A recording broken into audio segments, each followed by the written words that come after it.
morning and welcome to Darling Stadium in Hampton, Virginia for this morning's first game of the Darling doubleheader here on October 13th, 2018, courtesy of Hurricane Michael. This is Frank Edgar coming to you with my partner Wube Gabray. We're here after a couple of cold showers at our homes with diminished power around the city. The game moved from last night to this morning, and the Kecoughtan Warriors have their homecoming game on a playoff-bound season on Saturday morning at 9 o'clock. Wube, a little rough start for the Warriors today, but a good season so far. Well, it has a funny ring to it, Frank, when you said this morning, a 9 a.m. football game, and you joked with Coach Coley earlier in pregame about it brings him back to his JV days, playing a 9 a.m. Well, he is really weathered, and pardon the pun, a tough road this week. He hadn't seen his players since Wednesday evening. We had the storm that went through late Thursday afternoon and evening. That knocked out practice on Thursday night. He didn't see him yesterday as the schools were closed. So we're here on Saturday morning. But the Denbigh Patriots have made it all the way from Newport News. They, too, suffering from diminished roster this morning. In fact, Coach Harris, Marcellus Harris, in his 11th year over there, says he's missing players due to power outages up in that Denbigh neighborhood of Newport News. Yeah, he mentioned a few players couldn't make the trip because of the storm. So he's going to be a little short-handed with an already depleted roster coming in. I mean, they're 0-6. This is Coach Harris's 11th year. He was really simple and frank with us, Frank, no pun intended. He said he's just here to get a win. That's the main goal tonight. Actually, this morning, to get a win. They haven't gotten a win since 2017. The Denbigh Patriots looking for their first this year. 0-6. Kecoughtan, though, 4-2, despite weather, despite a tough early parts of the early season. They come in looking pretty strong. This is a team that we think is playoff bound. They've defeated the Hampton Crabbers. They've defeated the Heritage Hurricanes. So they've got a couple of really good wins under their belt. This would be a good win for them to give them the 5 wins they like to have, and 6 or 7, given that they have 3 more games in the season, would be even better. Yeah, I mean they've beaten teams they haven't beaten in a while. Like you said, you mentioned Heritage, Hampton. They haven't beaten those teams in a few years. So beating them, going in with a little momentum, you see a little pep in their step. You see George Missile jumping around at the coin toss. 3 tough games after this one, though. They have Gloucester, Warwick, and Phoebus after this. So this is a huge game on homecoming morning. Well, we certainly hope the crowd comes out and joins us. You and I have done our best to let people know there's a game here. I was hoping the concession stands would be open and the biscuits and fried egg sandwiches would be rolling, but no such luck this morning, although a very nice group of people here to get us going this morning. We have the Great American Rivalry Series here in town. Scott Bradicam from Kecoughtan High School, now the chief operating officer of that series, headquartered up in Kentucky. He's here today for the Hampton-Phoebus game that we'll have later on. But it's nice to see him back. I think he's staying with his folks here, and he too without power over the last 24 to 48 hours. Yeah, you just love to see guys come back, and he said he had to come to do this game. He's from here, and he wanted to come back and help out with the series. Yeah, we're very glad to have him here with us. We want to mention his bride at home, Kristen Collins was her maiden name. She too a Kecoughtan grad, so a couple of Kecoughtan grads involved in the Great American Rivalry Series, and we're glad that Scott could be here. He's got the giant football. He's going to hopefully get inflated down there at the east end of the stadium. Right now, we've got overcast skies this morning. It was a beautiful early morning. We've been here since 7. We want to thank our crew, Andy Foley leading the charge there to get everything ready for us to move the game from last night to this morning. What do you think the field condition? We've had a little drizzle here. I think it's going to clear off. Field looks good. What do you think the field conditions are going to do and the atmosphere here for either team? Oh, I think the field will be fine. They do a great job here. The staff here at Darling do a great job of preparing the field and I mean, they have multiple games here every week. So, I was a little concerned about, the Friday, Saturday, because I thought we were going to get, more rain today. I mean, yesterday than we did. We didn't get any rain. So, hopefully the field dried out yesterday. I mean, it might be a little choppy for the Hampton-Phoebus game later on, but I think they'll be just fine. Well, let me compliment the field crew here at Darling Stadium. The field does look good. It's got a nice crown to it. There's a couple of spots. It's showing its wear this season, but they look like they've been repaired and they're ready to go. The officials today, you see them, they'll be on the field with the young men today. Alan Denton's crew from the Peninsula Football Officials Association. Alan Denton's the referee. The umpire is Troy Carter. Dwayne Bourne is the head linesman. The line judge, David Foote. Kenny Hayes is the back judge. The field judge is Hayward Goolsby. Robert Calloway, the side judge. And, of course, our clock operator down here, the ever-present Herman Drone. Good to see Herman this morning. He's up here in the booth.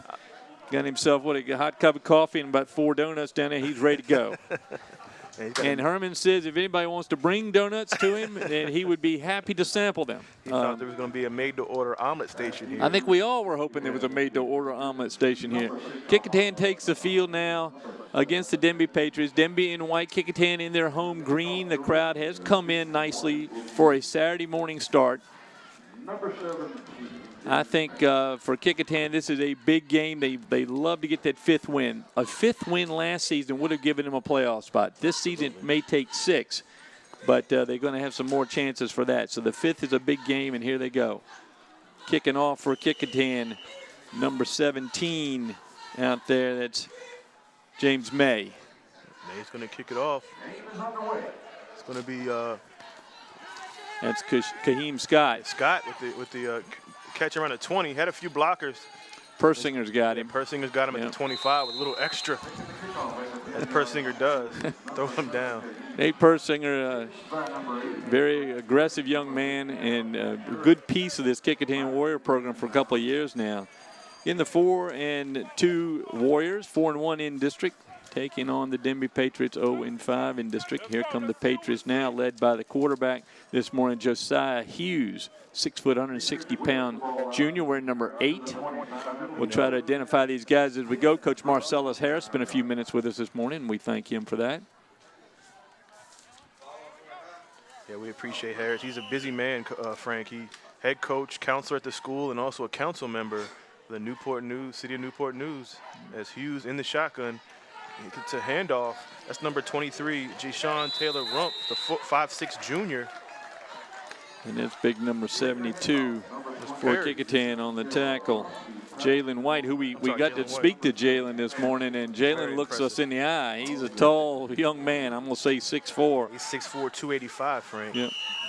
The big line for Kecoughtan, number 3, Kashawn Harris is the smaller one, and then you have 72 White, 55 is Big George Mitchell, and I believe it's Terrence Hubbard on the other end, or Chandler Perry. You'll see them both. Fake handoff. They go misdirection, but Kecoughtan's all over it. That one right there is Jalen White again, as he got a hold of a lot of shirt and yanked down the running back behind the 20-yard line back to the 18. So Denbigh going the wrong way here. Here's the play here. You see the big paw of Jalen White right there. He's got him by both hands, helped out there by Keyshawn Harris. Freddie Cowens on the and Cowens on the run there, 540-pounder. So 3rd and 17, Denbigh going the wrong way.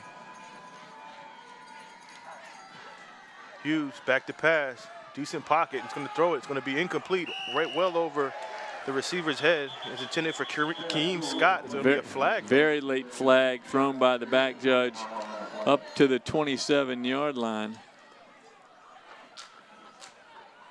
Even a 15-yarder doesn't give him a first down, I don't believe. No. It's a hold. A hold against, I believe, the Kecoughtan Warriors. Yeah, so a needless penalty there. But it's going to cost them 10 yards and give Denbigh another shot at 3rd down.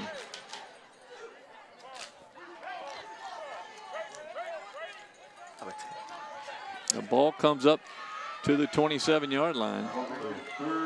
So that Kecoughtan with the stop, but they get a penalty. A 10-yard penalty, so it's going to be 3rd and 7 now, Frank, for Denbigh. And this breakfast at Darling football game, as the crowd is actually filling in on this homecoming morning. As Hughes in the shotgun. Kecoughtan showing blitz. Hughes back to pass. It's like it's the same play. It's going to be incomplete over the head of Kevin Anderson, the 6'2" senior. That coverage out there by Kecoughtan number 22, Leroy Bracey. You will call his name a number of times today. Also the hero of last week's game, James Moselle, the safety in on the coverage. Moselle drops back along with number 20, Daryl Cone, for the Warriors to receive the punt. from Denbigh's number 9, Andre Brown. Brown's going to do the punting. He's going to do the kicking. He's going to be the defensive end. And there are rumors that he's actually driving the bus home after the game. He's a little bit of everything for the Patriots. So Kecoughtan withstands the penalty. And is going to get a chance to put their offense on the field. Decent punt by Brown. It's going to take a Kecoughtan bounce. It's going to stop at the 45-yard line. Checked up like a Tiger Woods pitch. And it's going to sit right there on the 45-yard line. So now Kecoughtan on offense, Frank, they've had some changes at the quarterback position this year. Basically, essentially, three quarterbacks have played for Kecoughtan. They're going to go with. I think Jonathan Melvin's going to be the starter today. Here he comes, number 12. Who has admittedly said that he's not a quarterback, but he's going to do what's best for the team. He's going to play quarterback probably the rest of the season. Well, he's hurt today by the loss of Lee Beeman. Beeman out today, number 2 for Kecoughtan. A very strong running back. Adds a lot of aggression out there, but not able to go today.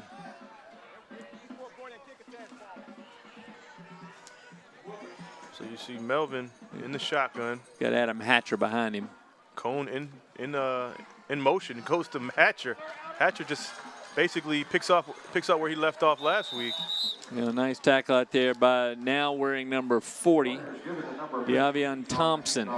5'8", 145-pound sophomore from Denbigh makes the grab there at the foot. The cornerback, you can see Hatcher come right up the line. That line of Kecoughtan, we talk about it a lot, but deservedly so. Michael Massolina is the center. The guards are Terrence Hubbard and George Mitchell, and the tackles Jalen White and Chandler Perry. And they have been a force in the Peninsula District for a couple of years, and they are doing their job this year very well. Absolutely. They hang their hat on that offensive and defensive line. Handoff this time to Hatcher. Denbigh's defense is there. Yeah, that's Savon Richardson with a nice grab from his linebacker spot. That time you saw Mitchell pull, but not enough time to get the running back in behind Big George. Yeah, you won't see Melvin throw that much. I mean, he might have a little, cameo appearance with the arm every now and then, but for the most part, Kecoughtan's going to be a running offense today and probably the rest of the season. Play is being relayed in by some hand signals. Melvin gets the play. So it's no gain on that last run. It's going to be 2nd and 10 from the 39. Melvin back in the shotgun. Denbigh showing blitz. It's going to be a keep by Melvin. Good cutback by Melvin. He's going up the middle. Has a stiff arm, and he's going to drag the Denbigh defender to about the 2. They're going to probably call a face mask. I think the tackle made out there by Marion Fogg of the Denbigh Patriots, or a horse collar, one of the two. I think a horse collar. I'm not sure I would have called that, but they've been really touchy on that penalty. Get a good look at Melvin's run here. Melvin just fakes one of the defenders right out of the shoes, right there, and then by him, and then the grab on the back. That's a horse collar. Got the left hand up there in the back of the neck. So it's going to be about a 2-yard penalty. Just half the distance of the goal. Melvin's 6'1", 215, but that's all 215 worth of muscle there, Frank. So a 2-yarder marked off against the Denbigh Patriots, but it takes the ball right down to the 1-yard line. Hatcher in the backfield. They'll probably just go right over top of Big George. It's Melvin right over top of Massolina, and in goes Melvin for the first touchdown of the day. Jonathan Melvin. 1-yard TD run puts the Warriors on the board here early in the first quarter. So, Wube, we saw really exactly what we wanted out of the Warriors this morning, which is the line is awake and healthy, and Melvin is doing a lot himself right now. Here's one of the best kickers in the Peninsula District who's probably going to be overlooked by many of the press members, but James May has kicked very well all year long, number 17 for the Warriors. Kecoughtan has about 2 or 3 kickers on the roster. Well, May excelled in that Hampton game by kicking that field goal and those 2 extra points. Persinger with the hold, and that's going to be no good. We just talked about how great of a kicker he's been, and he misses the extra jinxed him, very nearly killed the official on the left end of the goalpost at the west end of the field. But well, when you have a 6 a.m. alarm clock going off, Frank, for a football game. Yeah, I don't blame him, but Coach Coley said he let him sleep in to about 6:45. Yeah, didn't have to be at school till 6:45 this morning. So the Warriors there's a good shot of the field here. We got all 7 fans from Denbigh here so far. I hope the Denbigh fans will come down and support these young men. Folks, when you're here, you're watching a replay, and Jonathan Melvin will come through with the football. All that green just pushing and that's what their success has been all year. I was mentioning the Denbigh Patriots. It's mighty tough to generate interest in football when you're 0-6 and you're following an 0-10 season. I got to give these young men a lot of credit for being up here this morning early to get to school, get on the bus, and get out here. They have less than 30 players suited up. They do have players that are out due to power outages, which is disappointing. But they are here and they're going to play their hardest. And so far, they're seeing what all the other teams in the district have seen: Kecoughtan's power up front. Denbigh has a deep football history. Of course, head football coach for the Pittsburgh Steelers, Mike Tomlin, is a Denbigh grad. This number 7 again for Denbigh, and he is quick. This is how they might have to manufacture some of their points. Special teams has been pretty good so far. Kaheem Scott again, who's another good run back by Scott, grabbed out there by Leroy Bracey again, whose name we will call on defense many times this morning. As you see, there's Scott going to his left. Very quick. Yeah. Almost broke it, just good tackle by Kecoughtan. Leroy Bracey's all over the field in special teams. As Hughes comes back out on the field, the quarterback, the 6-foot junior, Josiah Hughes. He of the pink socks there.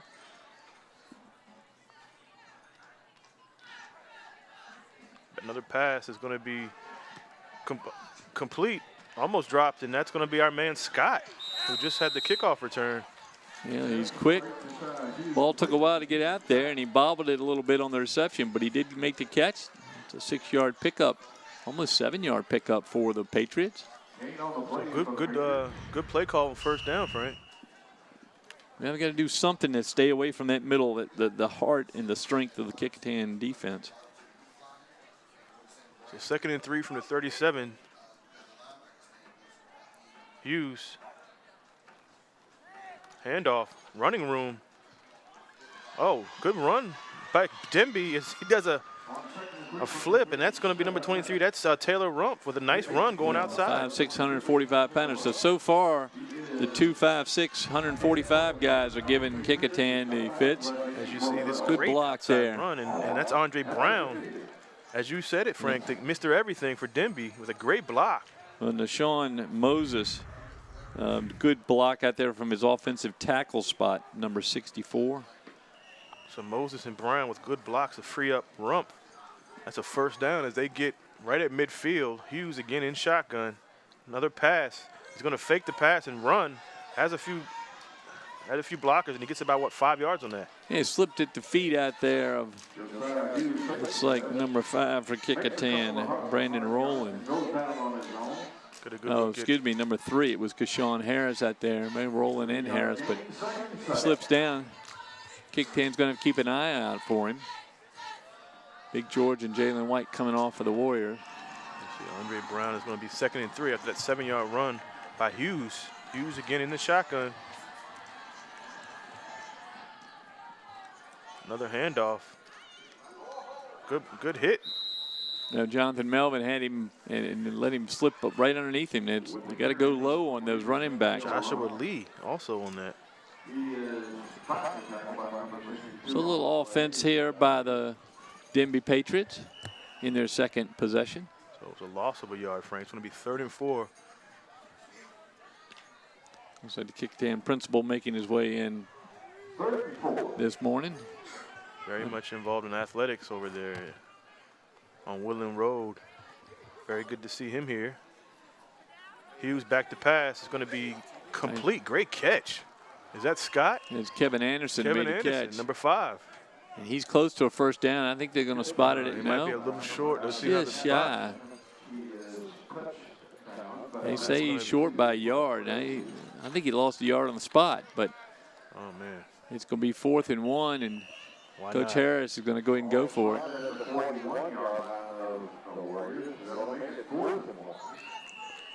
So 6 minutes and 10 seconds left in the first quarter. 6-0 Kecoughtan. 4th and 1 as Denbigh's going to talk about it.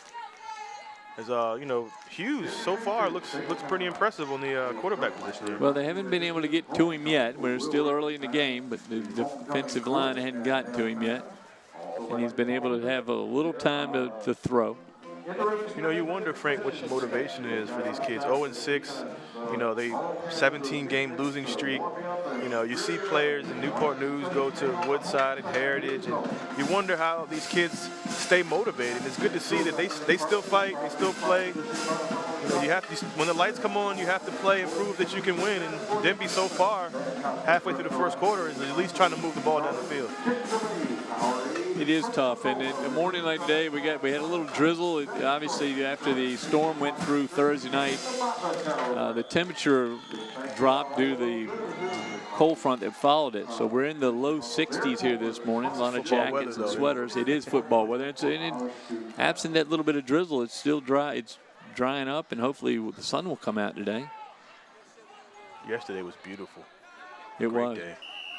Of course, the school's closed due to I think we heard this morning as many as 14 Hampton Public Schools without power, Kecoughtan being one of them, but we understand the principal was the driving force getting that restored earlier than usual. They're going to go to a handoff, 1st down and more.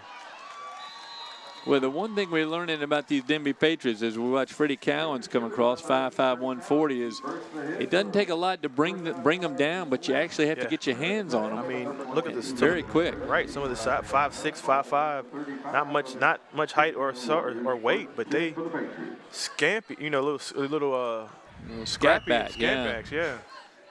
So Kecoughtan's going to have to adjust. So 1st down for Denbigh on that 4th down run by Cowens. Hughes in the shotgun, Cowens in the backfield. 2 wide receivers up top. Two down near side. It's going to go back to our man Scott with a little spin move. Yeah, number 42 for the Kecoughtan Warriors. That's who's wearing 42 today? Oh, it's Kyrie Payton making the tackle. Sophomore Payton, Frank. Yeah, he's taking a lot of. I mean, the quarterback Hughes taking his time. So 3-yard pickup by Scott. Hughes again, back to pass. They see something they like, and that's going to be another 1st down for Denbigh. Another tackle by Payton. Denbigh moving the ball here. Probably not been said a lot by our Newport News counterparts. Denbigh moving the ball because they've had a rough start this year. But hey, Frank, you give this team a little motivation and let them stay in the ball game. You never know.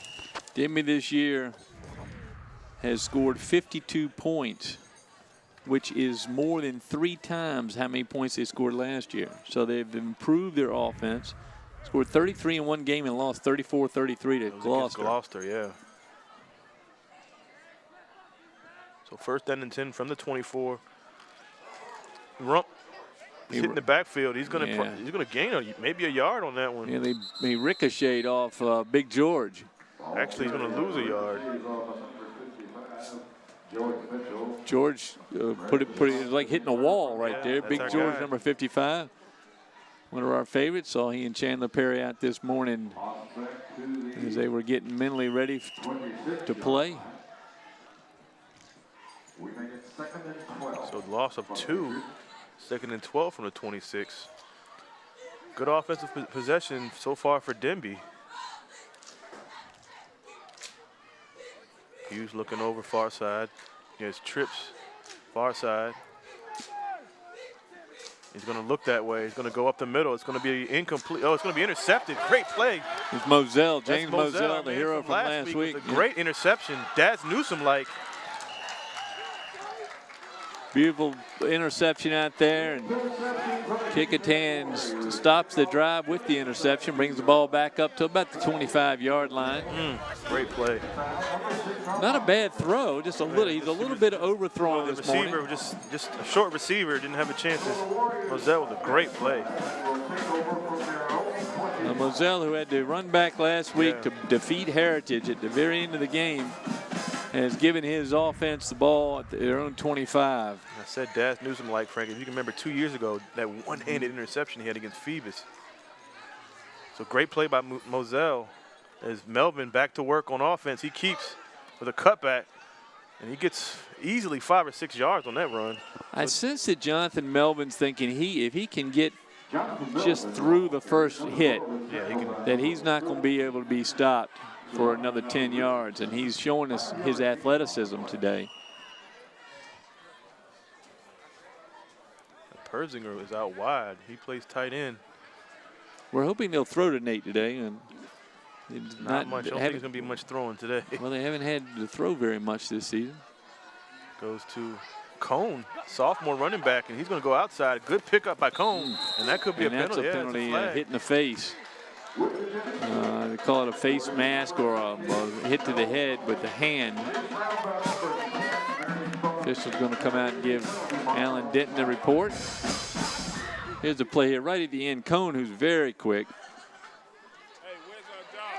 And you'll see right here at the end, the hand comes up in the head right there. Number 6 is going to pick up the penalty. Face mask called. And that's going to move the ball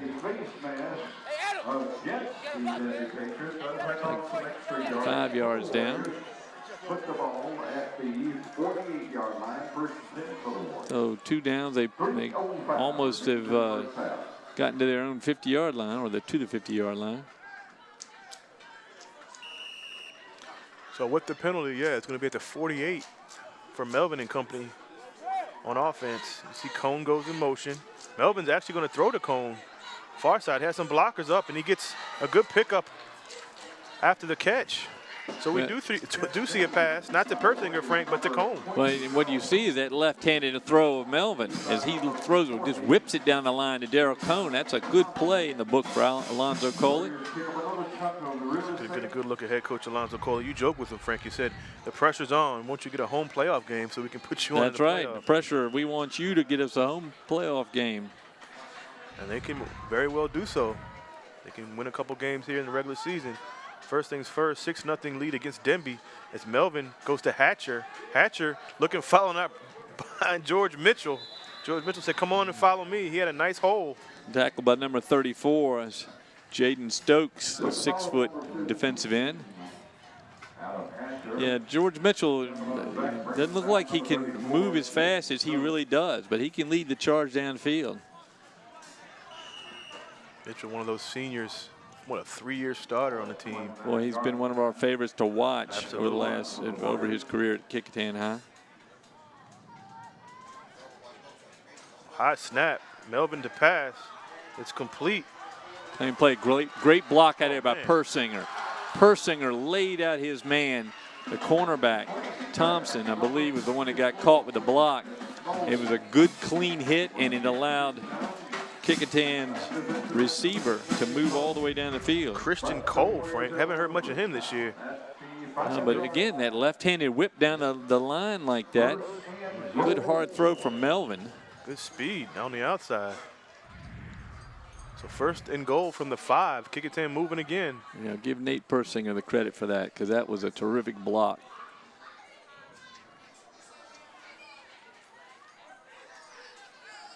Melvin calling for Cole in motion.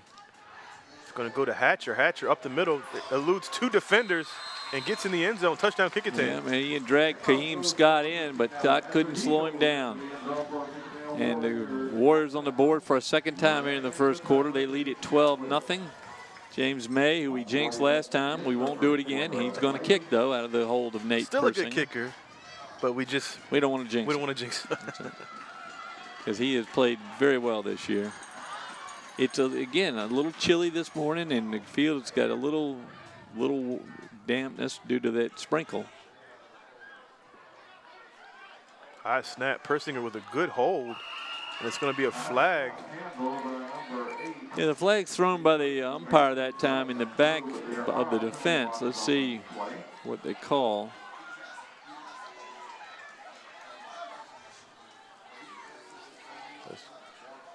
There's going to be a penalty against Denbigh, I believe, and they're going to tack that on at the kickoff. 2 flags down that time. So 13-0 Kecoughtan with 1 minute and 40 seconds to go here in the first quarter. The first game of the Darling doubleheader, Saturday, October 13th, 2018. Frank Edgar and Wube Gabre with you with our full crew today from local sports channel 48. Hampton City Schools. Everybody up early this morning to get the cameras set up. Fortunately, everybody else on the crew knows what they're doing. I certainly don't know all the setup, but I'm always impressed with all the wires and cameras and connections they make. Well, we make it look easy. Yeah, they really do. I'm impressed. So, May's going to tee it up for a kickoff here.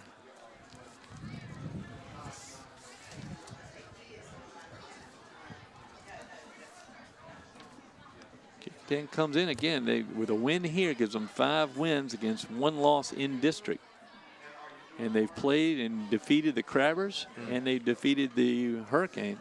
They lost to Woodside 28-0 in a pretty hard-fought ball game. I was able to catch that game working with the great stadium announcer here, Jim Schaffner. And they lost the first game of the season to Churchland 26-0, which was a surprise. I think we just erased that game from the Kecoughtan memory. Yes. That was August 25th or something, and really is not the same team you're seeing now. Again, good sign to have Kecoughtan in the playoff picture, Frank. Hasn't happened in a few years. So they are on their way. They actually mathematically are already in the playoffs. It's just about seeding right now. We want to get that home playoff game here at Darling. Of course, we have the Hampton Crabbers fighting for a spot along with Phoebus. As it's going to be a kickoff, a short kick. They're going to try to stay away from Scott. He still gets it at around the 10. Goes on that same side. Got another good block from Andre Brown, but too good of a block because they're going to call a flag. They're going to call a penalty on it. A hold out there in the corner, and Scott was trying to get around it. Couldn't do it without the hold, so it's going to cost the Patriots again. That may be the first penalty they actually have a full loss of 10 yards. They tried to avoid Scott, but he still gets it. Their best playmaker, or one of their best playmakers, but it's going to be a hold. It's going to come back. So Denbigh starts deep in their own territory here with their 3rd possession. Had a nice offensive run there until the interception. Back in their 2nd possession. They start from their own 10-yard line. Penalty against the Patriots puts them back at their own 10-yard line. Football's changing color. Do you see that? They're using a couple different footballs. Yeah, it looked like it was a light brown. And I'm not sure it's just the punting, kicking ball versus something else. But those footballs I used to get when I was a kid, real plastic-looking balls. Hughes in motion, gets the handoff to number 6. That's Royster Hardy, and he gets leveled. It's going to be a flag. I don't know if that's going to be a hold. No, it had to be. I think it was a double hold. James Melvin just blasted his way through. That's going to be a helmet to helmet. Jonathan Melvin just blasted his way through. Watch it right here. One block, and then he goes right through the block and grabs the running back. Royster Hardy. Yeah, Royster Hardy. Almost a rule that nobody over 5'6" can carry the ball so far for. Yeah, again, Denbigh. They have stuck with the quick running backs and had some success. 5'5", 5'6", and 5'9", 5'7" also. So the height could become a factor for Denbigh. As you saw in that interception, Frank, good throw, but the receiver just wasn't tall enough to make the catch. As Hughes is in his own end zone, back to pass, and it's going to be incomplete again by Mazel, and he has room. I think there's going to be a penalty on roughing the passer. Might be a roughing the passer here. Yep, I think Xavier Marshall may have gotten to Hughes a little late, and it's going to cost him a touchdown. Moselle is disappointed, to say the least. He drops his head. Man, Moselle's been a playmaker for them this year. Well, he was the only one open. Yeah. It's a nice, here's the run back. This is the return. He just walks in the end zone. Probably won't have an easier one the rest of the year. Instead, it costs the Warriors, they surrender the touchdown and give a first down to the Denbigh Patriots. No, I take that back. They had moved the sticks, now they're moving them back. So there's going to be a discussion about ball placement. Well, the cool breeze blowing in the window here, Wu Bei picks up. Oh, man. Great breeze. And if it was 80, this would be a great breeze. Absolutely.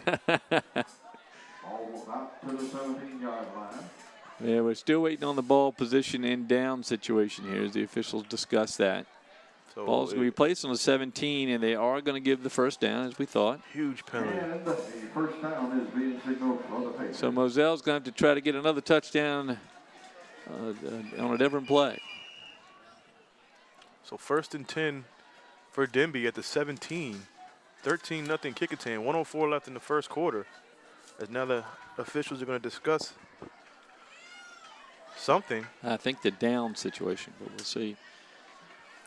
Moselle, a junior at Kecoughtan High School, 6 foot, 170-pounder, has really come on as the safety.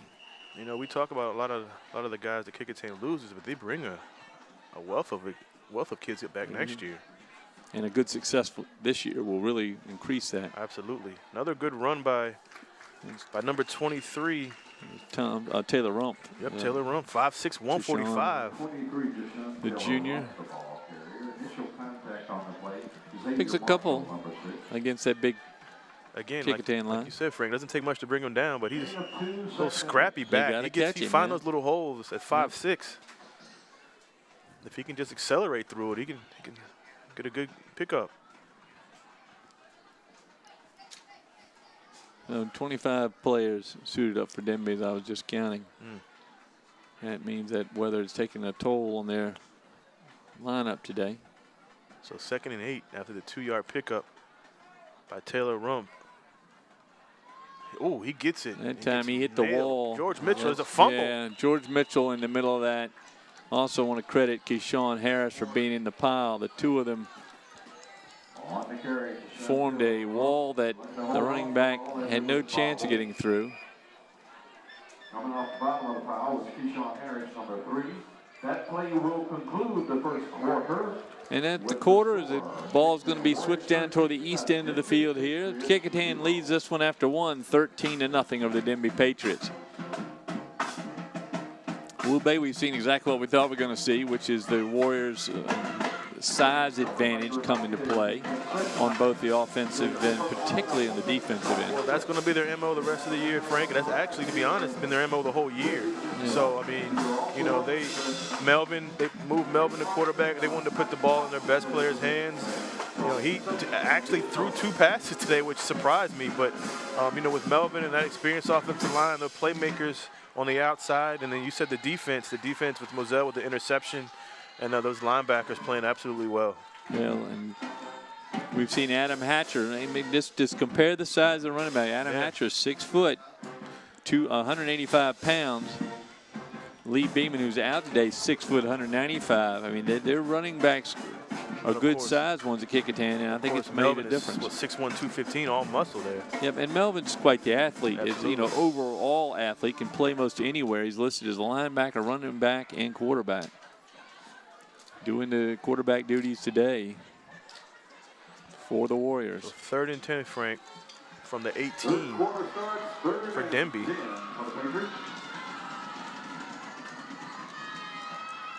Hughes back to pass. It's going to be, where was he throwing the ball? He caught by a Kecoughtan player on the sideline. I was say Herman Drone thought he was getting a pass down there, our clock operator. So that was intended for number 5, Kevin Anderson. Now, he is 6'2", but he's not. He still couldn't make that catch. That may have slipped out of the hand a little bit. Yeah, it looks like it did. And we do have a breeze here this morning. It's coming across the field from the Denbigh side toward the Kecoughtan side, and I think the wind may have gotten a hold of that one as well. Possibly. As Cone and Moselle are close to about midfield. Mosell's bound and determined to get that kick, that touchdown today with a kick return or a interception return. Of course, the punter, Andre Brown, back in position. Long snapper, Josiah Hughes, the quarterback. Good snap. Good snap, yeah. A short punt. Mosell's going to let it sit, and the quarterback is going to touch it down at the 45 of the Kecoughtan. Of the Denbigh Patriots. So good field position for Kecoughtan. As we see the young students of Kecoughtan wander into their homecoming game. Better late than never on homecoming Saturday morning. Got a good crowd in here from Kecoughtan. Given the start time. Yeah, start time. And no parade, though, which is very disappointing because I know those young folks work very hard on floats and organization, but they do have the dance tonight. Yeah. So Massalina's got the ball teed up. Jonathan Melvin in position. Melvin in the shotgun. Goes to Cone. Cone with the speed goes outside. Picks up a good 5 yards before he's tackled by number 64, Nashawn Moses, 6 foot 190. You know, you mentioned the mathematical getting into the playoffs. Certainly with 5 wins, you would think they'd get in. But now you're looking at pieces for Alonzo Coley. What's he looking on? What's he working on? And Cone clearly is becoming one of those pieces. He's going to come sit down a minute. He's lost his shoe out there. But we remember Cone from last year, his freshman year, had a great year. And you add him to the mix with Melvin and the rest of the talent they have on offense, and it's definitely an added dimension. As Mosell goes in motion, it's going to be a fake pass, and Melvin keeps it, goes right up the middle. Persinger has his back, and he gives him congratulatory 5 as he gets in. Yeah, gives him a high 5 at the 2-yard line. Persinger has been involved blocking-wise in both long runs. That time, Melvin is showing what he can do. So good run from Melvin, a 3rd touchdown for the Warriors here. Right up the middle. Just in the early part of the second quarter. Tackled in flag football, Frank. Easy run. The Daily Press predicted this game 42-6, and I thought, wow, that's a little high, but looks like Kecoughtan's on that way. Yeah. He's been close this year with the predictions. Been very good. Been nice working with Marty O'Brien. Marty's been great. Since he's been working the Peninsula District. Since we've jinxed him, Frank, he's made 2 extra points. I'm not saying a word, but James May kicking it through. I won't say anything beforehand. Because he's really done a great job for the Warriors, and it's part of their success. You and I talk about every season the need to have a kicker. And especially in the playoffs, Frank. Well, the other teams have them, and if you look around the state, the other teams have kickers, and the Peninsula District has learned that the hard way. You know, we're going to watch a Phoebus Phantom team today, later on, who has lost 3 years in a row to the eventual state champion in the playoffs. And in a couple of those games, kickers could have won it.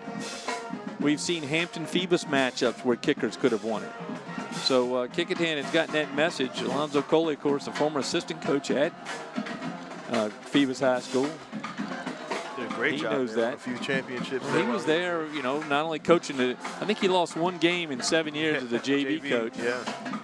But also, he was there during those 5 straight titles for the Phantoms, and certainly was around Eric Anderson, who was probably one of the better kickers in the league in the last 10 years. Yeah, Anderson went to go play his college ball. Went to Delaware, I think. Delaware. Yeah.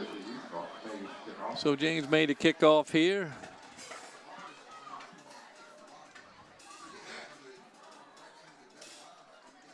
$20-0 Kecoughtan early in second quarter.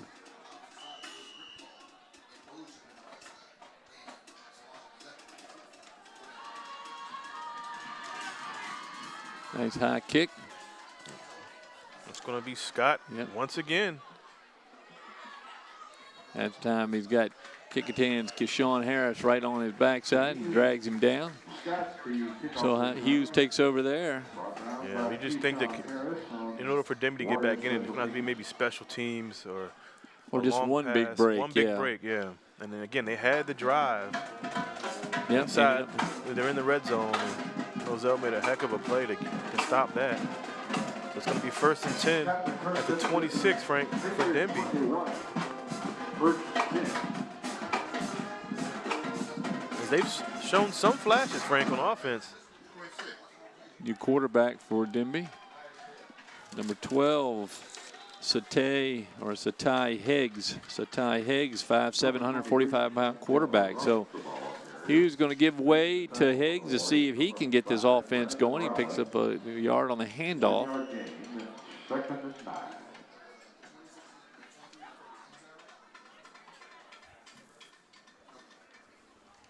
So Higgs, like you said, the 5'7" sophomore. Now it's back to Hughes, it looks like, at quarterback. No, it's still Higgs. It's Higgs, yeah. As he gives it off to number 6. That's Armand Royster Hardy. Yeah. At 5'6", he can't find any hole, and he's going to lose another 2 yards. I think he'd been 8 foot tall. He couldn't find a hole through that one.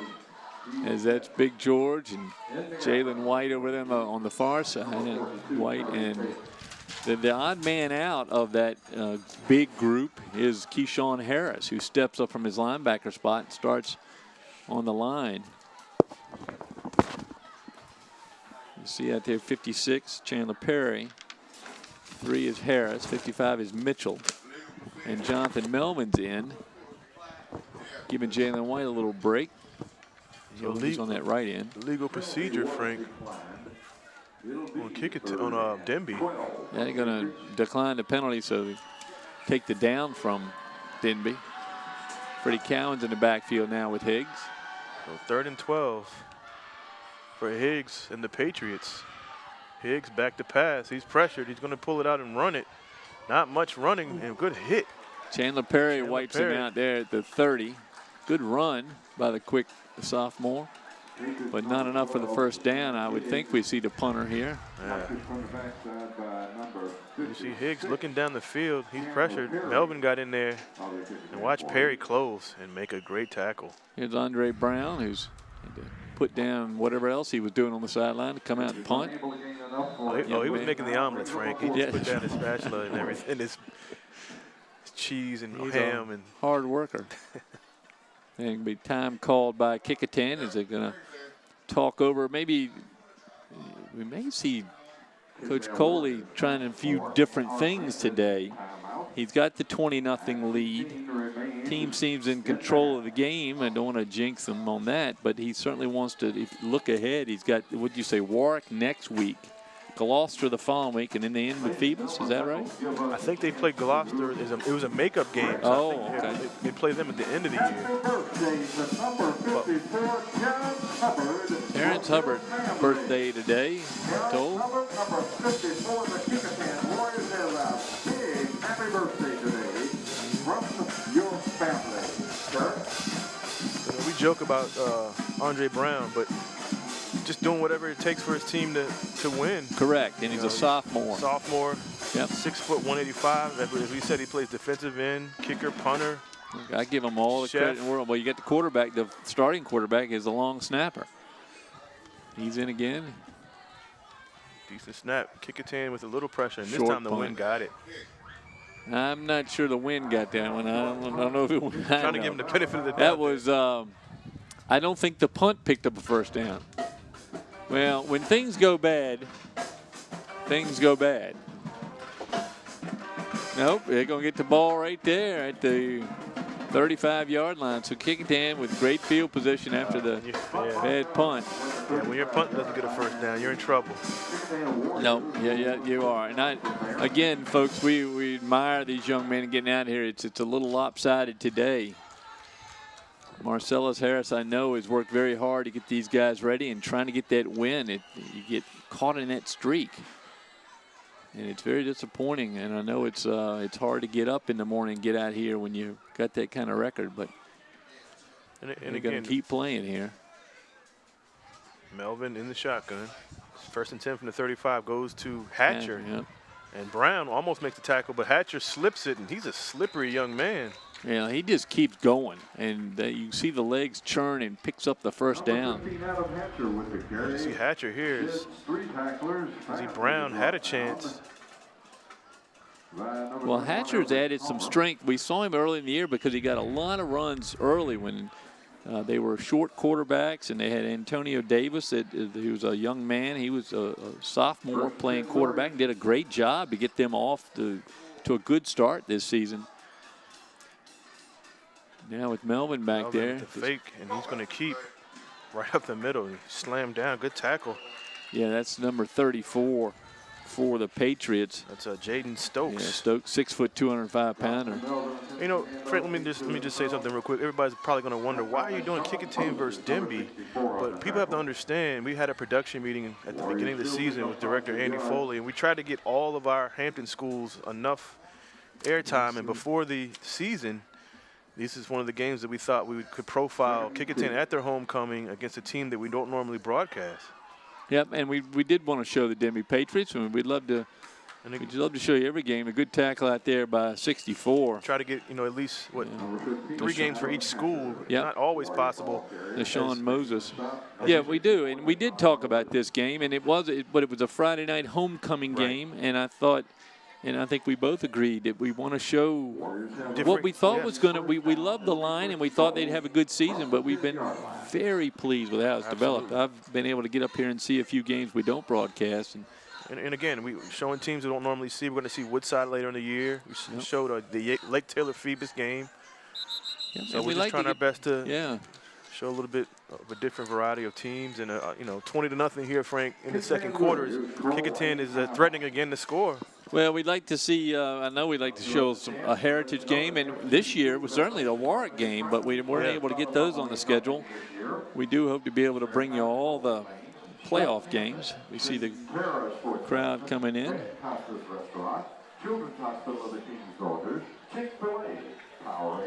Kecoughtan folks. Alums here. Yep. As the sun looks like it's taking a peek through the clouds, trying to come out. And Steve Fryer, our great cameraman, in his short sleeve shirt says hallelujah, because I know it's brisk down there in the field. It actually says Alabama, roll tide, Frank, because they're still number 1 in the country. And he just get that shirt this week? That's what I want to know. He's a Nebraska Cornhusker fan, but it's family red. from Alabama, yeah. So the crowd is still coming in. Nice little gathering here. I think we're going to have the homecoming court announced at halftime for Kecoughtan. So first and goal, Frank, for Kecoughtan at the 10. Melvin in the shotgun all night. All morning, I should say. He's going to attempt to pass. He's going to pull it in. He's going to run and get about, 4 yards. Well, he dragged his tacklers down. Right at his feet is number 21, Everett Palmer. And he was looking at Gales. The other one is Savon Richardson with the tackle. Yeah. There we go. We have a little visitor up here, Frank. Come on here a minute. Kecoughtan Warrior. And my daughter Hannah Gray. There you got to look at the camera so they can see you. There you go. There you go. Come here. Come here. Come here. She doesn't want to get in. You got your shirt. I can still see you in the picture there. You ready for homecoming events today? Team's up 20-0. We got to get her. Here we go with Jonathan Melvin. Gets a loose snap and easy touchdown. Cone. That's our friend Daryl Cone with another touchdown. As he scores easily, and Kecoughtan in with a 4th touchdown of the day. They lead it 26-0 here with 6:56 to go. You can see my daughter to be up for any early morning other than for a horse show is a rarity. There's a horse show today, but she's not attending. You get up earlier than that every morning. 3 o'clock. Yeah. It's a 3 o'clock getting up and 3:30 departure. James May out there, who hopefully was in his bed this morning at 3 o'clock.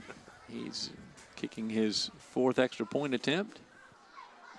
And it's up. Maybe we should start jinxing him, Frank. And it's through, yeah. So he's 3 for 4 this morning. It's 27-0 Kecoughtan. And the Warriors are up 27-0.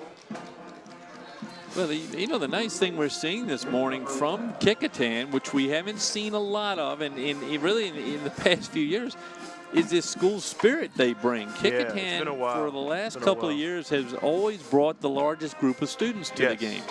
Yes. And other schools, I'm challenging you to get your students out. Denbigh right now, their fans are in the double figures now. Yeah.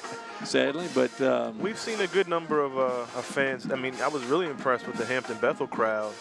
You know, the Lake Taylor Phoebus crowd was a Thursday night, maybe not as much as we would have liked, but Hampton-Bethel, and I'm sure later on today, Frank, the big rivalry between Hampton and Phoebus, I can almost assure you that crowd will be pretty I hope so. And, you know, in years past, the crowd would be lining up now to get into a 2 o'clock game. Exactly. And again, that'll be a good game Hampton today. Comes in 3-3, but that doesn't matter. Sun comes out, field all warmed up from this one. See, they're putting the sign up across the field here. Yep. That's our new friend, the Kecoughtan grad, Scott Bridingham, living up in Kentucky now, where this organization that sponsors Great American Rivalry Series is. He said Lexington. That's Kentucky Wildcat country. Good kickoff by May. Again, this time Scott gets it at the 9 with the Sun.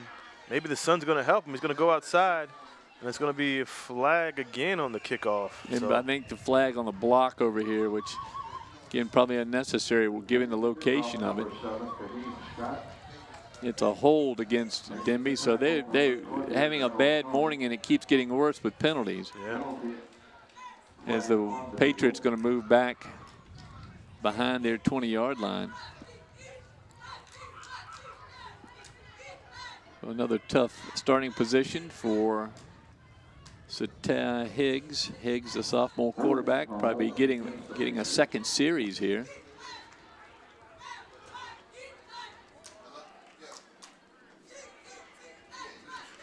So Frank, 27-0.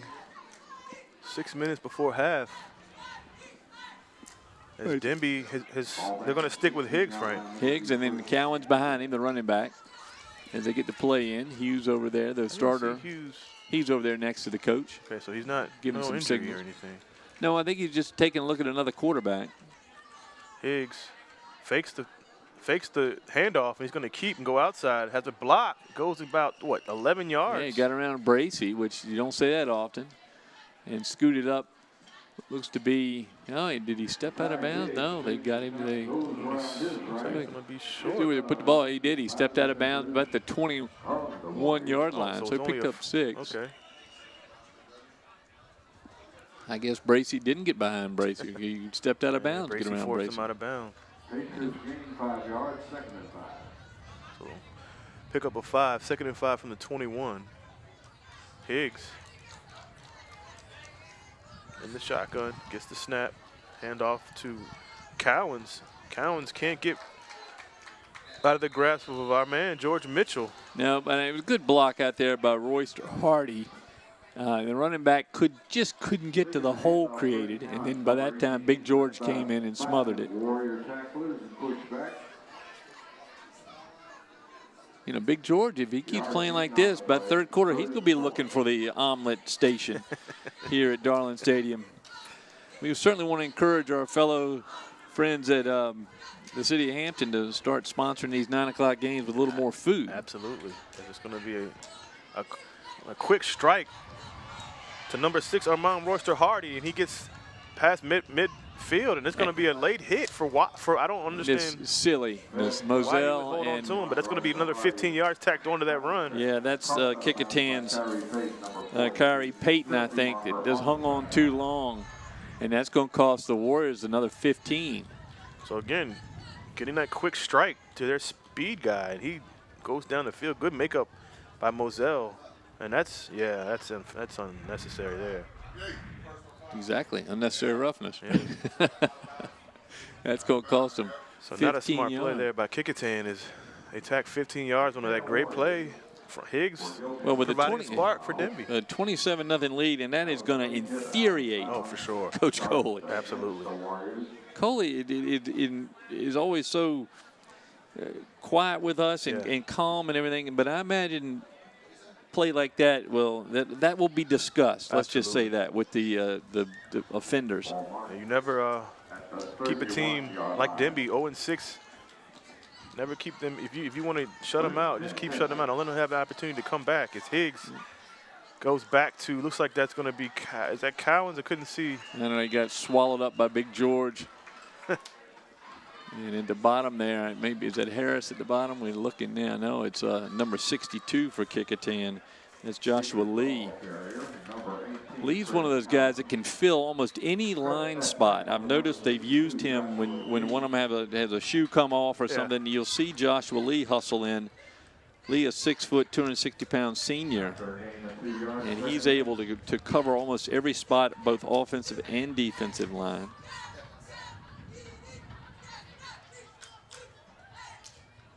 Going to be a handoff to Hardy Royster. Royster Hardy, I apologize, and he's going to be stopped behind the line of scrimmage. Xavier Marshall got the tackle, and it's almost like he turned the corner and saw Xavier and ran the other way and trying to get away from Marshall. Marshall's whose number we call more often when he's as a linebacker. We haven't needed to call him. He hasn't been called upon with the line doing such a great job today. Speaking of the line, we got to mention one lineman that graduated last year from Kecoughtan, Blake Brashear. Having a good year at the apprentice school. Coach Coley wanted us to say that he's having a great season and he loves it. Good. At the apprentice school. Very pleased. That's a great alternative for all young men over the apprentice school. So Higgs was looking to pass. I was going to say it was a slow-moving play. It's because it stopped. Time out. Denbigh.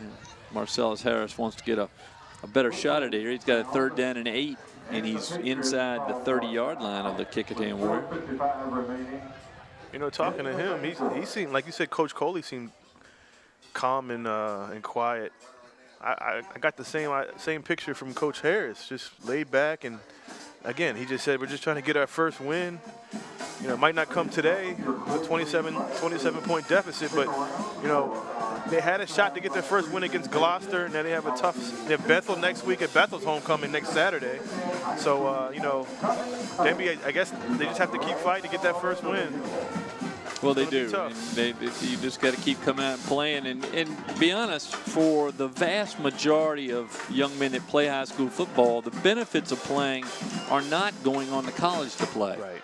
The benefits are participating with team, working out, staying healthy, just learning how to play well with others. Absolutely. And the experience will carry you your whole life.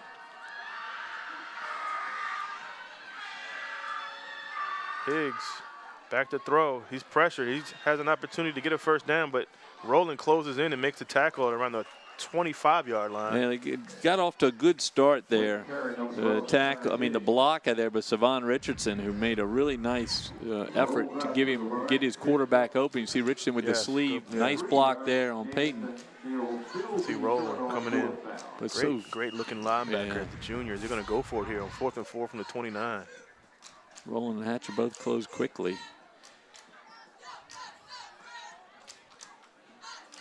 So Higgs, an opportunity to keep this drive going at the 25. Back to pass.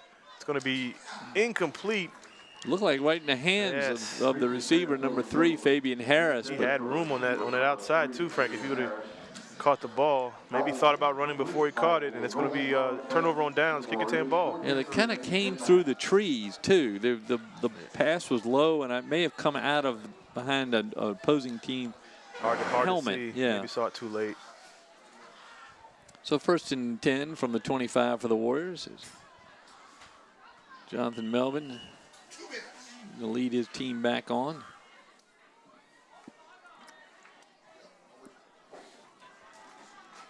4:10 to go here in the second. 27-0. I know the Kecoughtan Warriors would love to get to 35 and get that running clock go the second half, so they can get home in time. Maybe some confusion on the Kecoughtan side as they add another player. They're very close, very quickly. Cordell Gregg just coming in on the field is new quarterback for Kecoughtan as Davis is in, and his pass is intended for Moselle, incomplete. That was really close to interference, but when the flag's not thrown, it's a really great play by Marion Fogg on the defense there. He had his feet just by the time the ball hit his hands. The receiver's hands. Moselle out there. Now he's determined to get a touchdown anyway. Here he goes right across the middle. No, it's just great defense right there. Ball a little high, but a good throw. I would say it's a good idea for him to get Melvin out of the game. Save him for the rest of the season if he can. Looks like Davis dropped his mouthpiece and dropped the ball as well. As Cone picks it up, gets a couple good blocks. Cone's going to pick up yardage. Yeah. He's up over the 30. Oh, Davis took a blow in the back there. I'm surprised that wasn't a penalty. Now there's a Denbigh player down, but the hard hit that Davis took was unnecessary. It was on the backside of the play. You'll see him here. The ball just went right through his hands. But watch right here, there. You saw it right in the corner, and it may have been 10 that had the block in what was a block in the back. But if you look at Cone, his knee never touched. Yeah, that was a hard hit down there.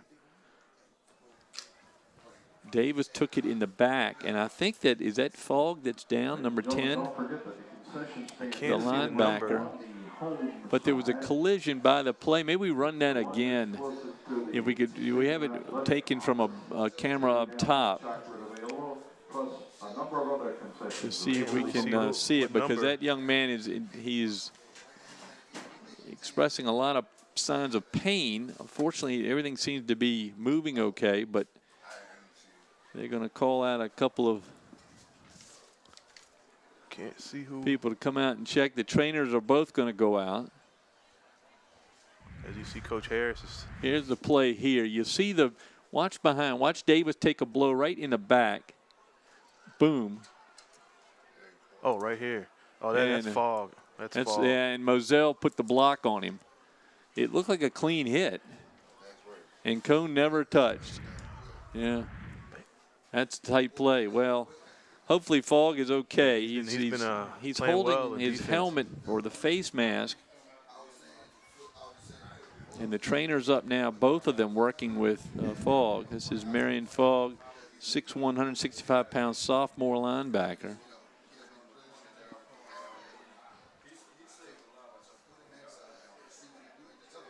So it's two collisions there. Davis taking the blow in the back, which I thought was unnecessary, and then the block, the nearly blindside, but not. It was a clean block. Caught him square in the front, but that's what happens when you have to turn back around to chase a runner.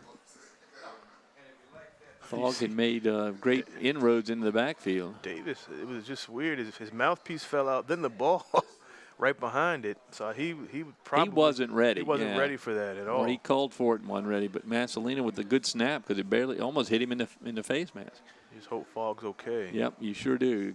Golf cart's going to come down. Legs are moving. He's now splayed his legs a little bit. I don't see any medical staff here. And either Beth Mayer, who runs the stadium, is going to come out from the golf cart and see, kind of help is needed. Also, is that Lucas Brown? Lucas Brown, the Kecoughtan AD. Looks like Brian Weaver, the Denbigh AD as well. And this is the last thing we wanted to see on the first game of our Darling doubleheader. We don't want to see this ever in our coverage. And hopefully he's okay. Yeah, he's been down for a while, which is very concerning, but you want to take precautionary measures here. Absolutely.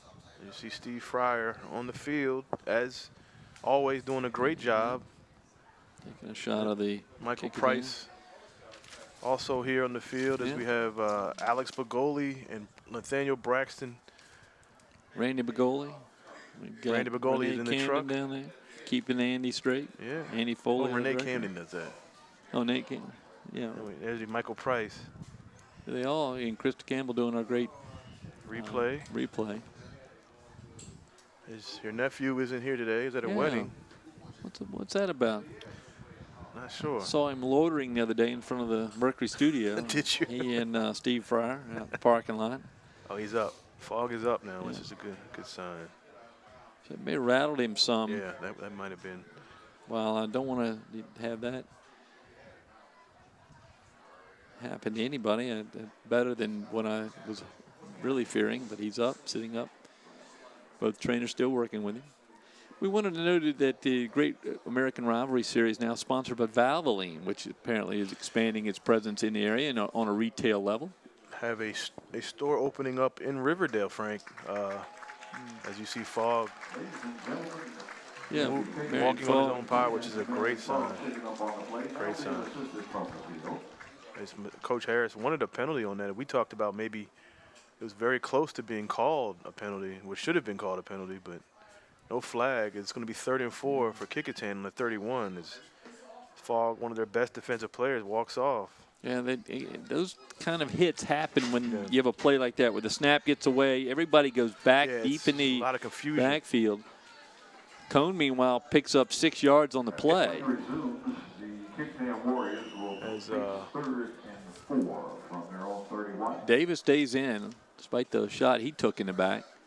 Yep, Davis. And Hatcher. Quarterback goes to Hatcher. Hatcher slips as he had a chance to get outside. And it almost looked like he got right behind Big George and then bounced backwards off his own man, I think, and tripped and fell. Let's see what the flag is. It's thrown on the Denbigh sideline.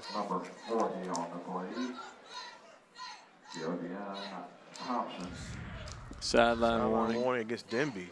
See what Hatcher right there, and maybe caught the back of Big George's foot and stumbled down. So what looked to be a surefire run,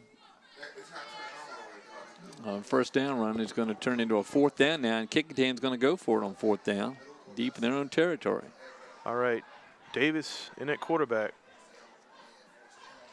He keeps fooling that mouthpiece. Puts it in finally after he calls the play. 4th and 3. Is it going to be a handoff to Hatcher? Hatcher gets the first down and more. Well, Hatcher barely had the ball when he started, but was able to grab it and secure it before he was hit. He takes it up over the 40, down to looks like the 41-yard line. So good run by Hatcher.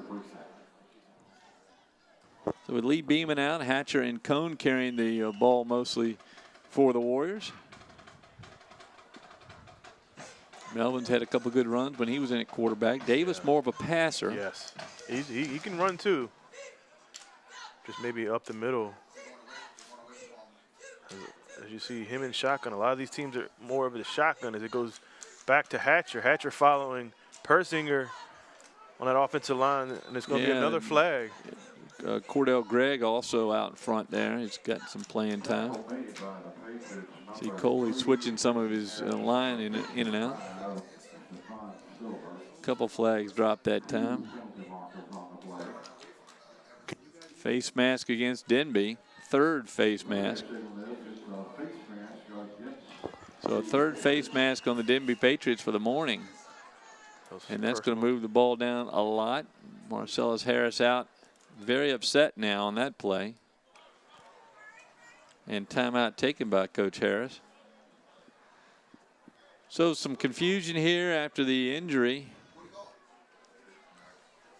But it's 2:38 to go, second quarter, 27-0 Kecoughtan here in game 1 of the Darling doubleheader this morning.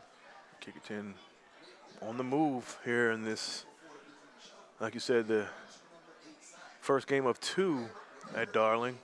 And this has happened before. This isn't breaking history breaking here, Frank. We've done 2 games before. State championship, of course, when Kecoughtan and Hampton both were at Norfolk State. Did a playoff game here. That's Kecoughtan's best chance to have for a state football title. They were so close. That's when they had Javon Quillen at quarterback. They got all the way there, and it was a messy day over there in Norfolk State. Hampton had won their game. If we get a camera shot of the far side over there at Denbigh, I want to just compliment also the cheerleaders. There's 6 of them up there in the stands out here in this chilly morning. I want to compliment all of them for being here. As Davis takes the snap, Hatcher takes the handoff. Hatcher gets. That's a good stop. Good Savon Richardson, whose name we've called several times, at defeat Kaheem Scott. So Kaheem Scott, a lot of the same players for Denbigh playing both sides, as does a lot of players for Kecoughtan. But that time, good stop on the run. There they are. Young ladies up doing their cheerleading this morning. And again, Frank, they got up at 7 a.m. just like everybody else. And there's almost more of them than there are other fans, which is sad. And I wish the folks would get out here and support this team. It's hard enough to go through a season 0-6, but to do it without support.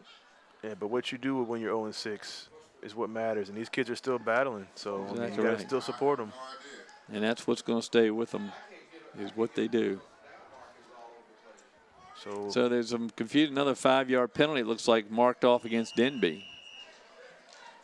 So it's second. No, they give the run. So it's second and 5 from the 38 is Hatcher with another great run as he runs over a Denbigh defender. Yeah, that's Robert Simpson took the brunt of Adam Hatcher that time. You don't look at Hatcher as a bruiser, Frank, but he's lowering his shoulder pads and running over defenders. Is going to play hurry up here, Frank. Hatcher wants a quarterback. I mean, Hatcher wants a touchdown, yeah, and he is. They're giving him the ball over and over again.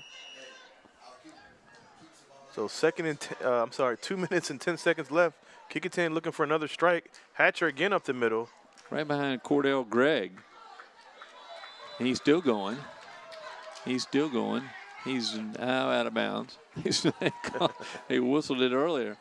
Adam Hatcher pushing the ball. First down signal, but a little short.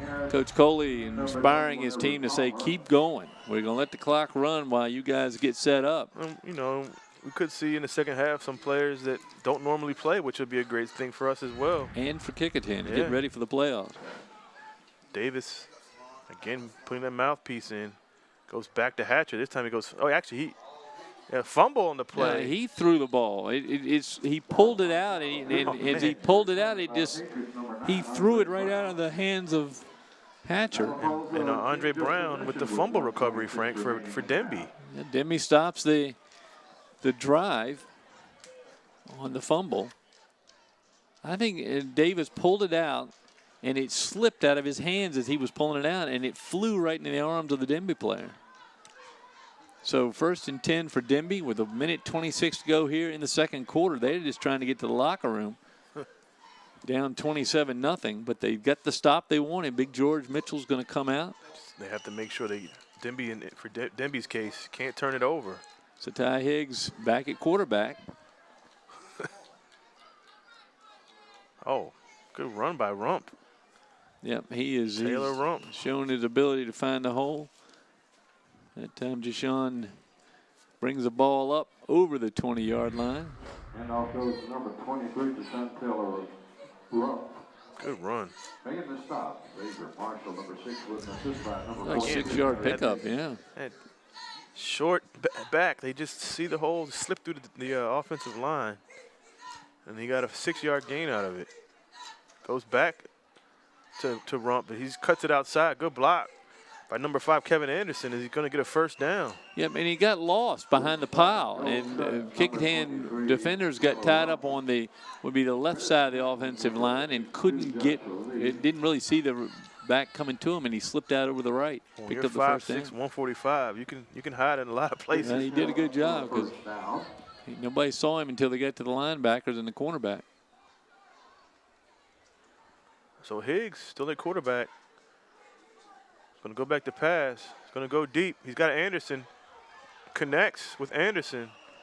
That time Kecoughtan's number 4, Amari Callaway on the coverage, but late to the reception point, pulled in by Kevin Anderson.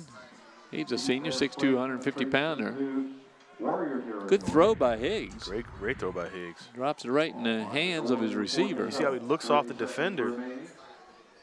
Yeah, he'd gone right by. Is it Bracey out there that let him go behind? They're playing a little bit of a zone. So 30 seconds left, Frank. Denbigh at midfield. This guy's going to go to Brown. It's going to be picked off again by Moselle. And Moselle has some blockers, but that might come back. Blocking it back. Yeah. Blocking it back. That's block is on 42 for the Warriors. Kyrie Payton with a blatant block in the back and so easily spotted as 2 flags down. And it's mistakes like that that can cost the Warriors in the playoffs, and that's going to upset Coach Coley again. There's going to be a lot of discussion as he's seeing these mistakes. The assistant coaches are expressing their displeasure, but they have not seen the tape. You see Coley was a little upset. He made sure that Moselle got out of that scrum. I think Moselle's going to have a talk with some of his teammates about not messing up his returns. You'll see it right here. It's pass was intended for Andre Brown. Picked off there. The block is going to be on the right side. If you see it, there it was. See, it was a block on number 64. You saw him come flying into the screen. And as you see, here is Coach Coley trying to get his players away. So the coaches are arguing over here. Nevertheless, Kecoughtan with the ball. 1st and 10 from their own 26. They've had good field position all morning.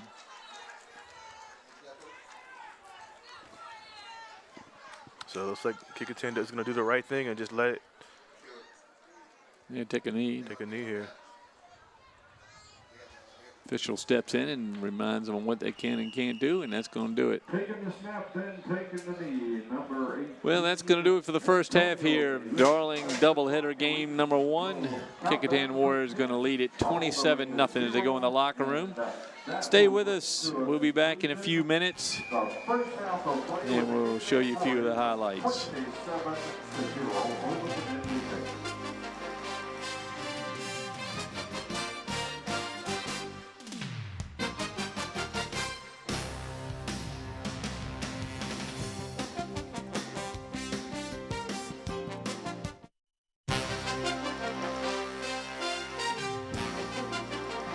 Well, we're back here at Darling Stadium, Hampton, Virginia, Saturday, October 13th, in Game 1 of our Darling doubleheader today, featuring the Kecoughtan Warriors and the Denbigh Patriots. Kecoughtan leads at 27-0 here this morning. The morning has warmed up a little bit. The sun's trying to break through, and Kecoughtan has had a few breakthroughs rushing the ball. Absolutely. Melvin, Hatcher, I mean, you name it. Cone, they've all contributed in big ways on this 27-0 halftime lead. And I think James Moselle, the safety for the Warriors, has more receptions than anybody, and all those were interceptions. He's had a great game so far. I know he's trying to get in the end zone, as is Adam Hatcher, the running back. They've shown a great desire to score, and we've seen the Kecoughtan line do exactly what we thought it would, both offensively and defensively. That's their bread and butter, Frank, their offensive defensive line. As we're going to see some highlights here on those big holes that they opened up for their running backs. And here's Hatcher with a great run. Again, the offensive line making a huge hole for him to cut through. You see they just dragging defenders down. As Jonathan Melvin in for the touchdown, the first touchdown of the game. A little help from Hatcher as he pushed in. And this is the interception as Denbigh was driving. Key play in this ball game as Moselle gets a great Daz Newsome-like interception as he brings it to about the 25-yard line.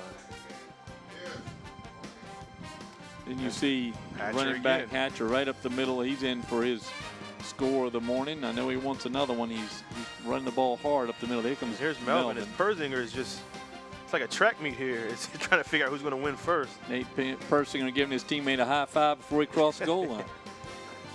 And here's Daryl Cone. The young sophomore, gets in the end zone easily. And here's the running back. This is a Kaheem Scott, who has been a lot of the energy for Denbigh so far this morning. Had a nice game so far. Very hard-nosed player. This is probably one of the biggest plays of the day for Denbigh, is Armand Royster Hardy with a big catch and run. It's a Ty Higgs, the second quarterback, has shown that he can move his offense. And this young man makes a nice throw here. Just a big throw to Kevin Anderson, their senior wide receiver. And here's the interception. Moselle, his second of the day. This called back on a penalty, but not for the lack of effort by Moselle. And a little after the well, that actually was the one that was called back on a penalty was the touchdown. Yeah.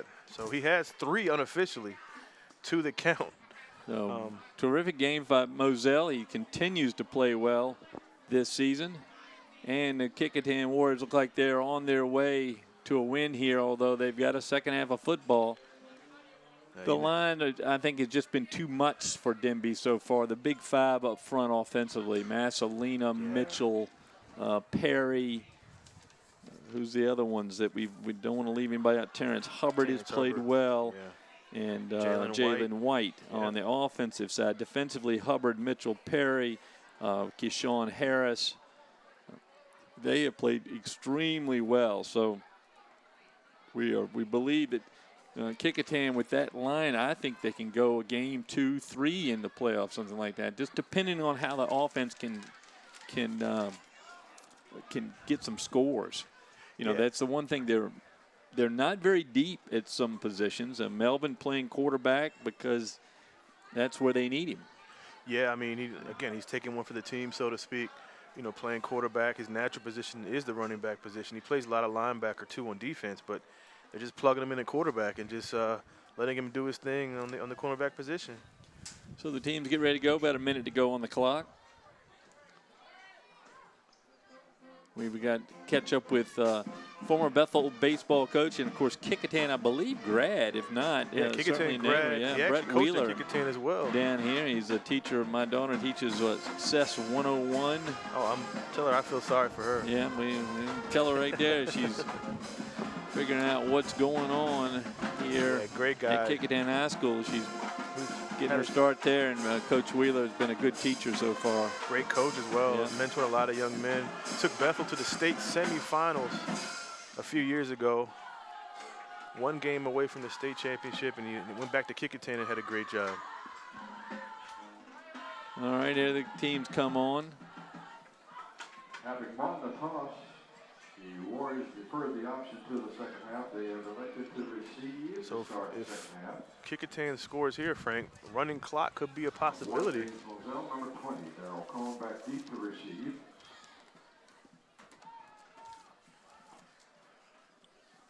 It's like Andre Brown's going to do the kicking. Andre Brown. So Kecoughtan gets the ball. They took a knee in the first half. They're going to get the ball to begin the second. Now, under the high school rules, if they score again, they score 35 points, and the clock will run. It'll make a 34 point.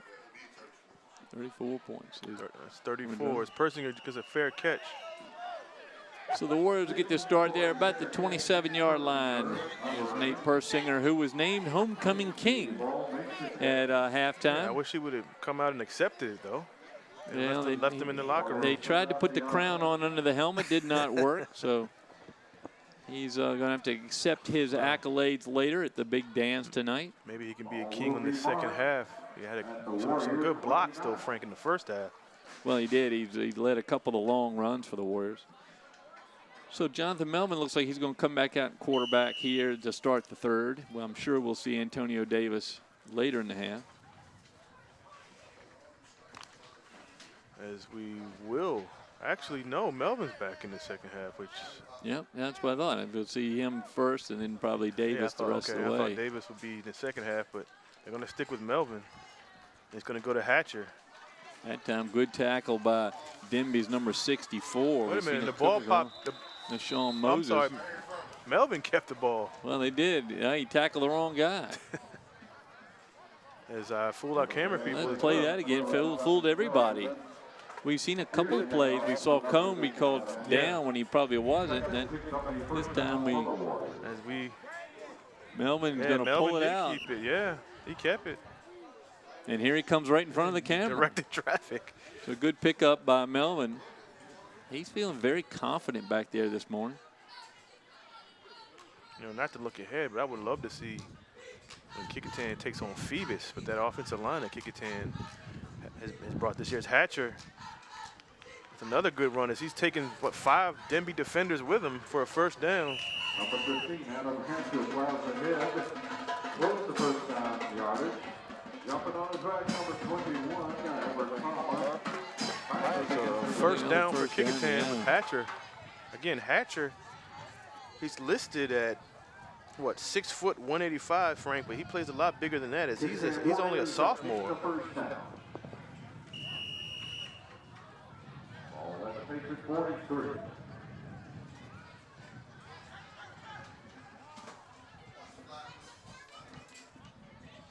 So Melvin gets the snap, goes back to Hatcher. Hatcher with a good cut. That time he definitely has the ball. At the bottom of the pile is Fabian Harris from his linebacker spot.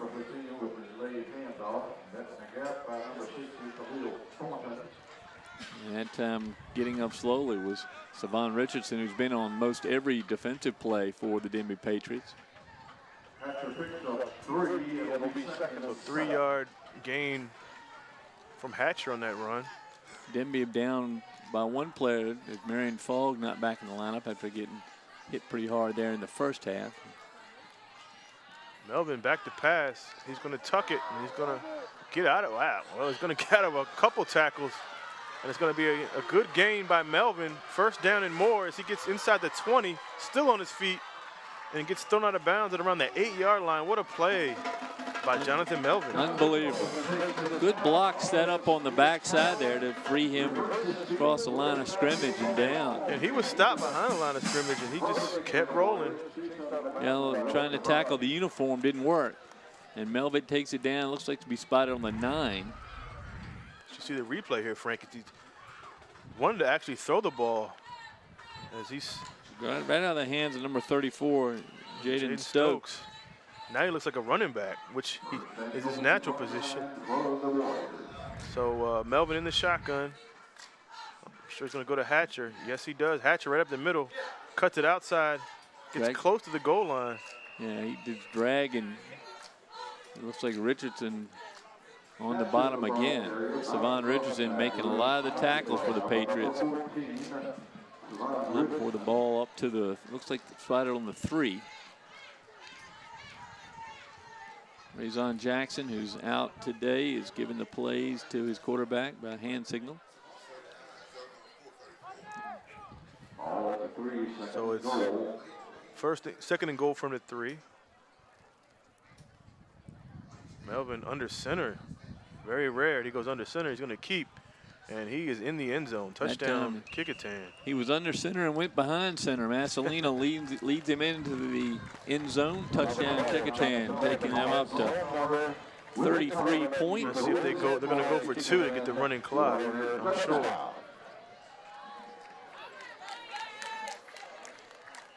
Look at this running clock. If they're going to go for 2. So Melvin again with Hatcher behind him. Let's see if he just goes right under center again. Yep, that's what they're going to do. Right behind Massolino, and looks like he's in the end zone. And that's a 2-point conversion. So now the clock will continue to run as it's a 35-point rule for the running clock situation here at Darling Stadium with 9:20 and running.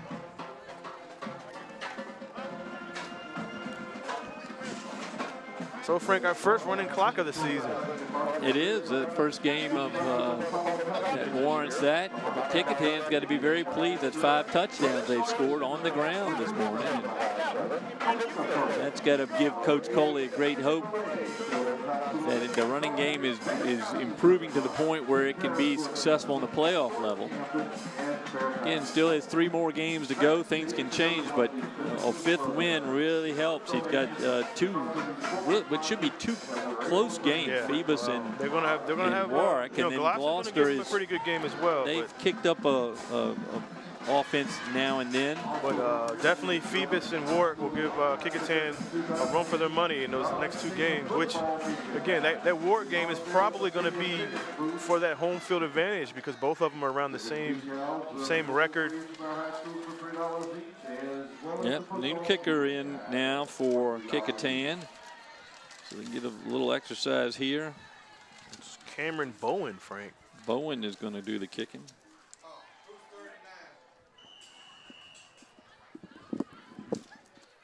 Cameron Bowen. And it's going to be picked up by Denbigh's number 21. That's Everett Palmer as he gets to about the 35-yard line on the short kick as they're trying to still kick away from number 7, Kaheem Scott, who's made some good plays on special teams today. You don't want him getting the ball. He's very quick. So out come the Patriots. We'll see who's at quarterback. I would think Higgs would continue. Again, running clock, Frank, so the clock will not stop with the exception of timeouts and touchdowns. It's Hughes is out in the quarterback spot. Joshua Hughes has got the so start. He's going to get out and play quarterback. So injuries, timeouts, or touchdowns, Frank. Other than that, the clock will still run as Hughes goes back to Rump, who I've been really impressed with. Rump gets outside, another flag. Yeah, I think there may have been a hole deep in the backfield there on the holding victim, I think, was Moselle. He was trying to scoop past the receiver to make the tackle. Holding. Hold against Kecoughtan, Frank. I'm sorry, no, on the offense. Denbigh. Yeah, no, it was 10-yard penalty from spot of the foul. Still first down. So that's going to push the ball back. The hold is called at about the 44-yard line of Denbigh, so it'll be moved back 10 yards. That puts it back, my estimate, the 34 of Denbigh.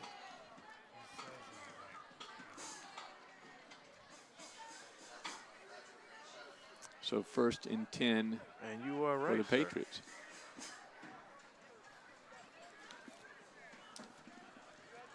At the 34 is correct.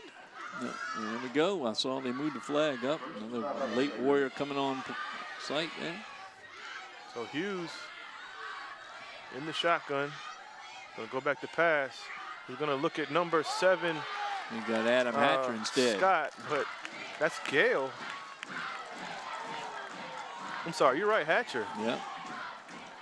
Adam Hatcher picks up an interception. So Hatcher having a great game on offense and defense. Well, with Beeman out, they've had to go to him a lot in the backfield, and he's served that job very well. And that time on defense with a clean pick and run down to the 34. Looked at his receiver the whole way.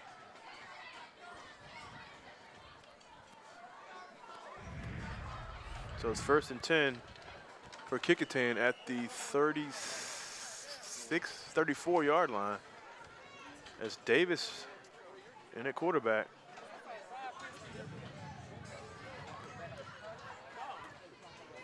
And Denbigh crowd has moved from 10 to 4 now, Frank. Yeah, it's gotten a little slim over there. Davis is going to go back to pass. It's going to be incomplete. Intended for number 24, Christian Cole, who had a big play earlier in the game. Yeah, and that time he's tangled up with the defender. No penalty on the play, but got tangled up and a little late to the spot. Davis working on getting that ball out a little quicker.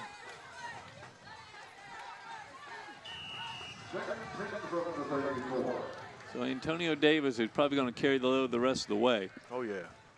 I would hope so. Let Melvin have a break. 2nd and 10 from the 34. Davis gets to Hatcher. Hatcher with another good run. Still going down to the 25-yard line. Behind the block of Jalen White. Now this is where, Bube, you know, that we haven't seen any subs on that offensive line. Yeah. You see Lee sometimes stepping in, but he plays regularly. Yeah, you're right. We were talking about this off camera about we want to see some of the young guys gearing up for next year and for later on in the playoff run. Also don't see it front line hurt. Absolutely. Looks like they do have one in there. Chandler Perry out. Hubbard looks like he's out as well. Going to go back to Hatcher. Hatcher goes into Persinger's own guy. Still bounces off of it and gets maybe 2 out of it. Yeah. Enough for a first down. Who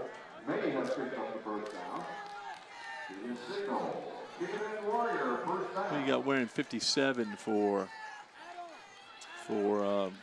Kecoughtan? Looks like he's out of the left offensive tackle. Don't have him on the roster.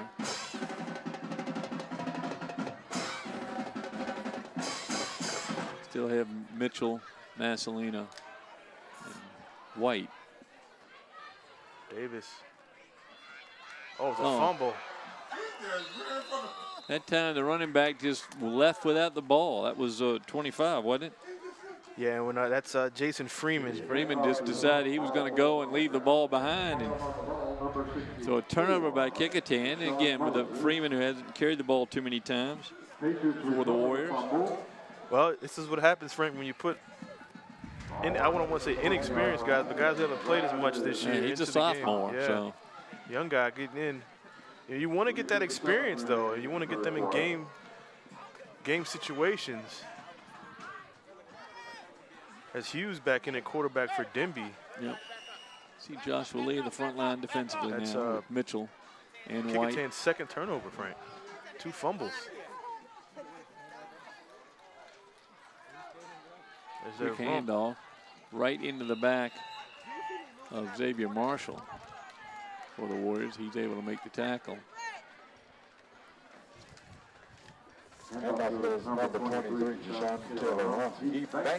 Jalen White getting up there, last one on the pile.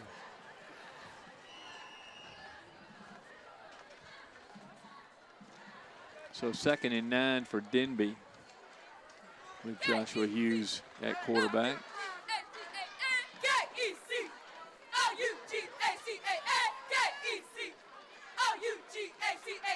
Hughes back to pass, looks away from the defender, but before he does that, our guy Jalen White, who we saw before the game, smothers Hughes and throws him down for a loss. Not many receivers open on that one, and Hughes was trying to roll out. Number 7 for Denbigh. Kaheem Scott coming down the left sideline may have had a chance, but Hughes didn't have time, and White flattens him back on the 12-yard line. Senior, 3rd down and one about of those senior linemen, 17. Frank. Yep. And that's the guys I'm wondering if they're going to get Mitchell and White out. Yeah. Callaway as well. In there. Harris, excuse me. Keyshawn Harris. Oh, looks like White jump. We just talked about White. We just praised White. Snap, encroachment, defense, 5-yard penalty, still 3rd down. Well, they pick up 5 of that. Encroachment call against the defense. It'll cost 5 yards.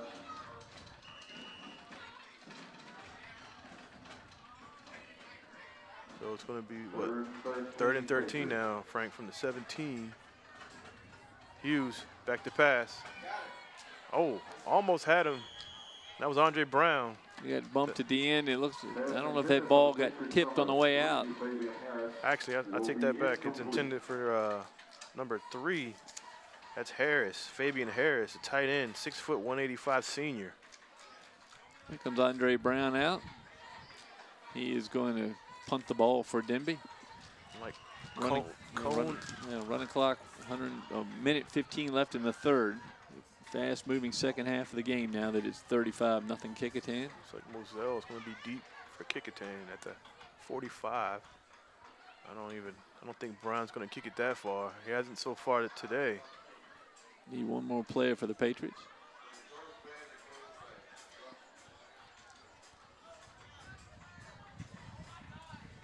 It's Brown. And it's, like I said, I don't think he's going to kick it that far. It lands at around the 39 and takes a 2-yard bounce. So Kecoughtan gets the ball at the Patriot 41-yard line. We'll see Antonio Davis, I would think, again at quarterback. Kecoughtan Warrior ball at the 40-yard line of the Denbigh Patriots. That big veteran line out again, offensive line. Mitchell and White. I think Cordell Gregg wearing 51 today. He's going to step out. And they're going to let the 3rd quarter expire here with a 35-0 lead. So Kecoughtan very pleased with the performance here at the Darling doubleheader. They got one more quarter to go. Ladies and gentlemen, time has expired in the 3rd quarter of play.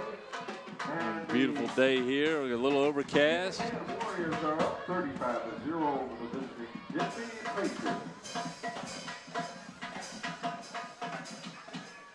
Well, we got a good crew with us. We're up early this morning. Andy Foley and his team. Renee, Krista Campbell, Renee Camden. What else we got? Both the goalies. Both the goalies, the Begoli boys, and Andy Foley, of course, director.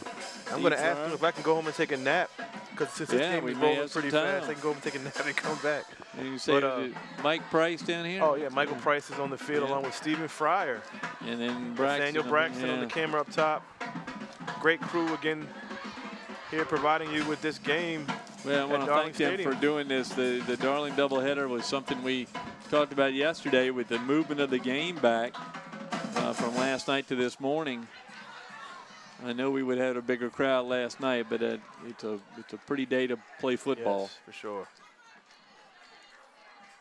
So it's going to be 1st and 10 from the 40 for Kecoughtan. They picked up a yard on the quarter change. It wasn't 39, wasn't it? Back to Hatcher, as Hatcher's moving and grooving as he gets about, what, 7 on that run.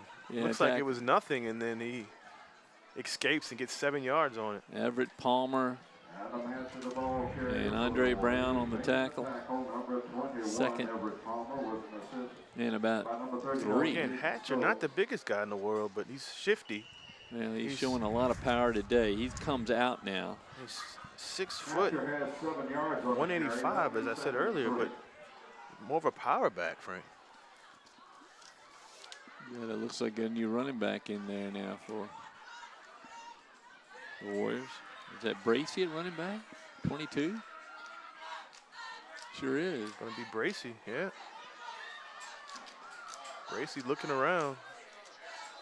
You know, one-hand tackle out there by the Patriots, number 64, who's had a good day on the field. That isn't Sean Moses. Bracy's a sophomore as well. They got a flag right at the end of the play. See what the call is.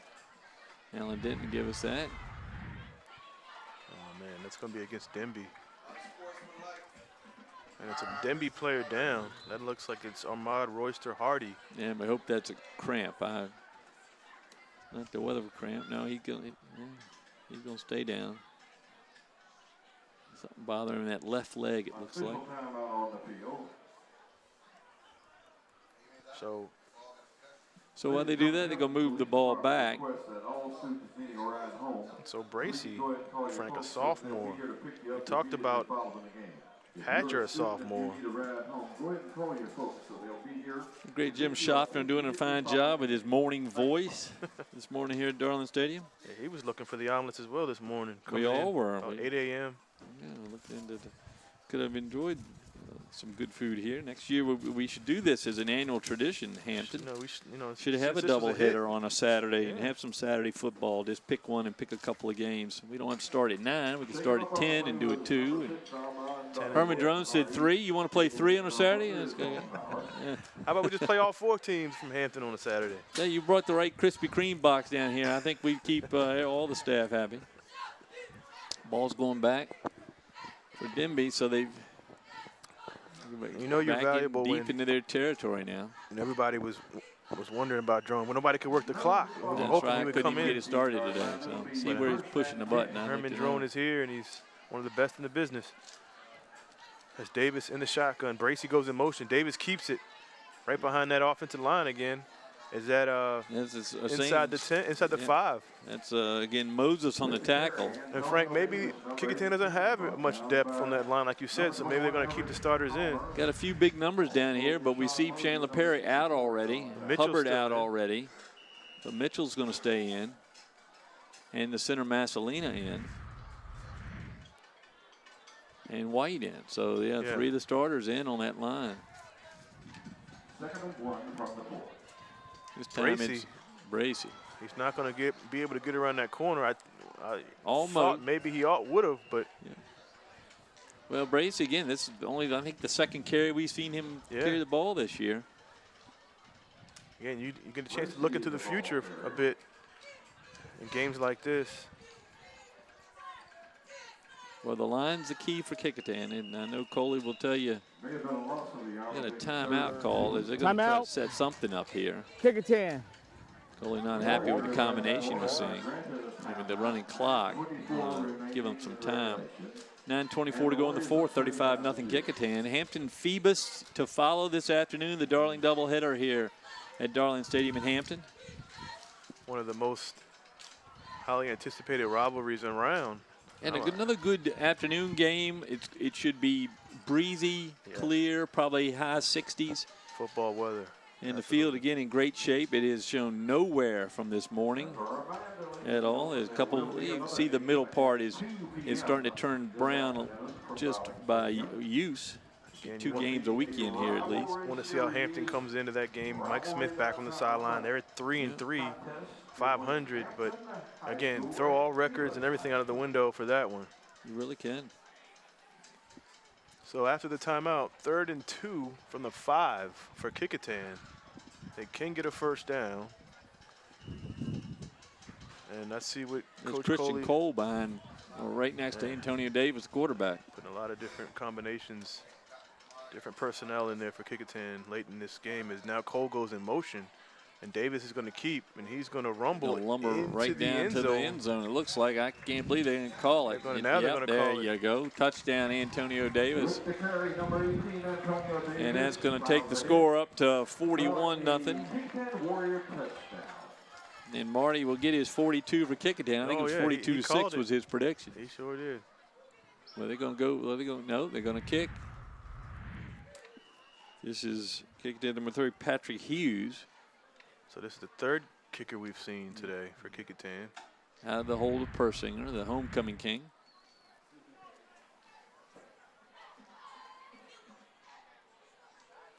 That time about kicked the homecoming king's hand over the bar. Nope, didn't get that. So no good. Hughes No good. So the score will remain 41-0. Misses his attempt. With 9:16 left in regulation.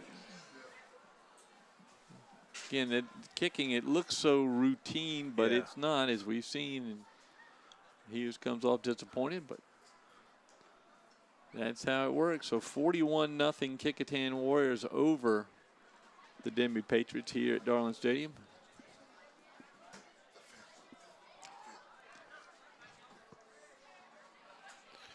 So the teams line up.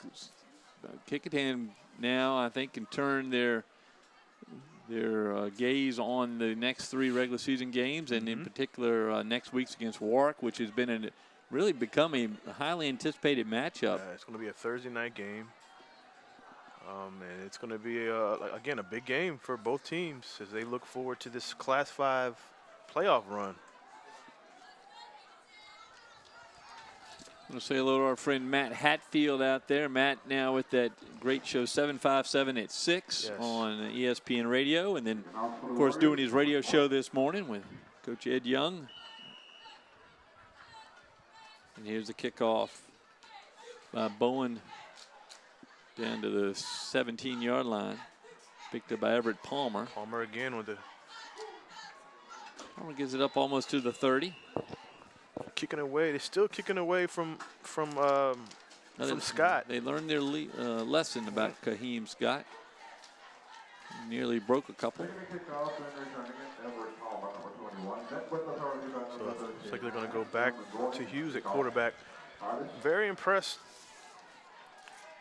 with Higgs earlier in the Higgs being game. a sophomore. Hughes the junior. A junior. So you got some youth over there. They stick with the program. They'll be better as they get older. So Big George, Keyshawn Harris still out there on the line for Kecoughtan. Actually, take that back. They got Higgs at quarterback. Higgs back in, yeah. And then Denby's going to have to call a timeout. They're pointing or counting players. Timeout. Denbigh. So the sun keeps shining through the clouds more and more as the morning goes on.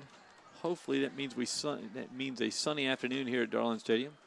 Again, fall came in right behind Tropical Storm Michael on Thursday night. By Friday morning, the temperature had broken, and so as well as the power grid, but both off in the morning. I'll tell you, the cold shower at 6 o'clock this morning will drive home the importance of power in my house. Also, my failure to get that gas line put all the way over to the water heater when I put in the new stove recently. And I know so many of our fellow Hamptonians are without power this morning. I know most of my neighborhood, half of my house, but most of the neighborhood without any power. So we're glad to have what we have. So Higgs back at quarterback to Rump. Good run. This kid can play. He can. Tackle down by James about a 9-yard run, 9-yard gain. So the kicker out. Getting a little play on defense. So a few subs in the game for Kecoughtan. Big George out, probably for the game. Taylor Rump on this. They like that little outside scheme as they get him in space for a 9-yard run. 2nd and 1, back to Taylor Rump. This time he comes near side. Good cut as he gets a first down about the 45. At that time, Gabe Simon out there on the corner. Another sophomore from Keyshawn Roundtree and on the tackle as well. So first down for Denbigh as they're up against some of the second stringers for Kecoughtan. But good to see that Coach Coley can work some of them in. You never know who you might need in the playoffs. You see Antonio Davis in the defense. It's like he's playing along with DN. He's big enough to. Yeah. This time it's Scott. And Scott with a good pickup. Still going up over the midfield down to the 34-yard line. Royster Hardy on the carry. And, you know, Marty O'Brien could be dead on if Denbigh could punch one in here late in the fourth quarter. 41-0, but Denbigh's driving. Running clock is going to make it probably the last drive of substance here for Denbigh, so they're going to try to put something on the board. As Kecoughtan, I'm sure, wants to get the shutout. Ty Higgs hands off again to Tyler Royster Rumpf. Hardy. I'm sorry, Royster Hardy on the carry. Brought down there by the Warriors, number 57. We don't have on our roster. He stopped on the play on the Warriors number 57. We'll have to get new updated rosters for the next few games. Guess they didn't get the memo. Few players moving in. So a second down and 9 for the Patriots. Back to Taylor. That's Cohen's. Yeah, number 18 is Freddie Cowan. I'm sorry. 5'5", 140-pound senior. He takes it down across the 30, right at the 30. Freddie Cowan, number 18, with the carry. All those running backs, short in stature, but tough. Big in heart. Yeah. Absolutely. And that's the only stat that counts, as long as you keep remember, playing. this Warrior defense held the Hampton Crabbers to 7 points, and that came at the very end of the fourth quarter. Higgs back to pass. It's going to be incomplete, intended for Josiah Hughes, the quarterback. Just out of his hands. So a couple of passes just off for both Denbigh quarterbacks this morning. Gotta get used to saying that, Frank, this morning. You know, used to saying tonight or this afternoon. Right. Yeah, it's a beautiful morning for football here in Hampton. So 4th and 6, Frank. This is it for Denbigh. Marcellus Harris going to go ahead and have his team go for a first down here. Higgs back to pass. He rolls out. It's going to be, Oh, no.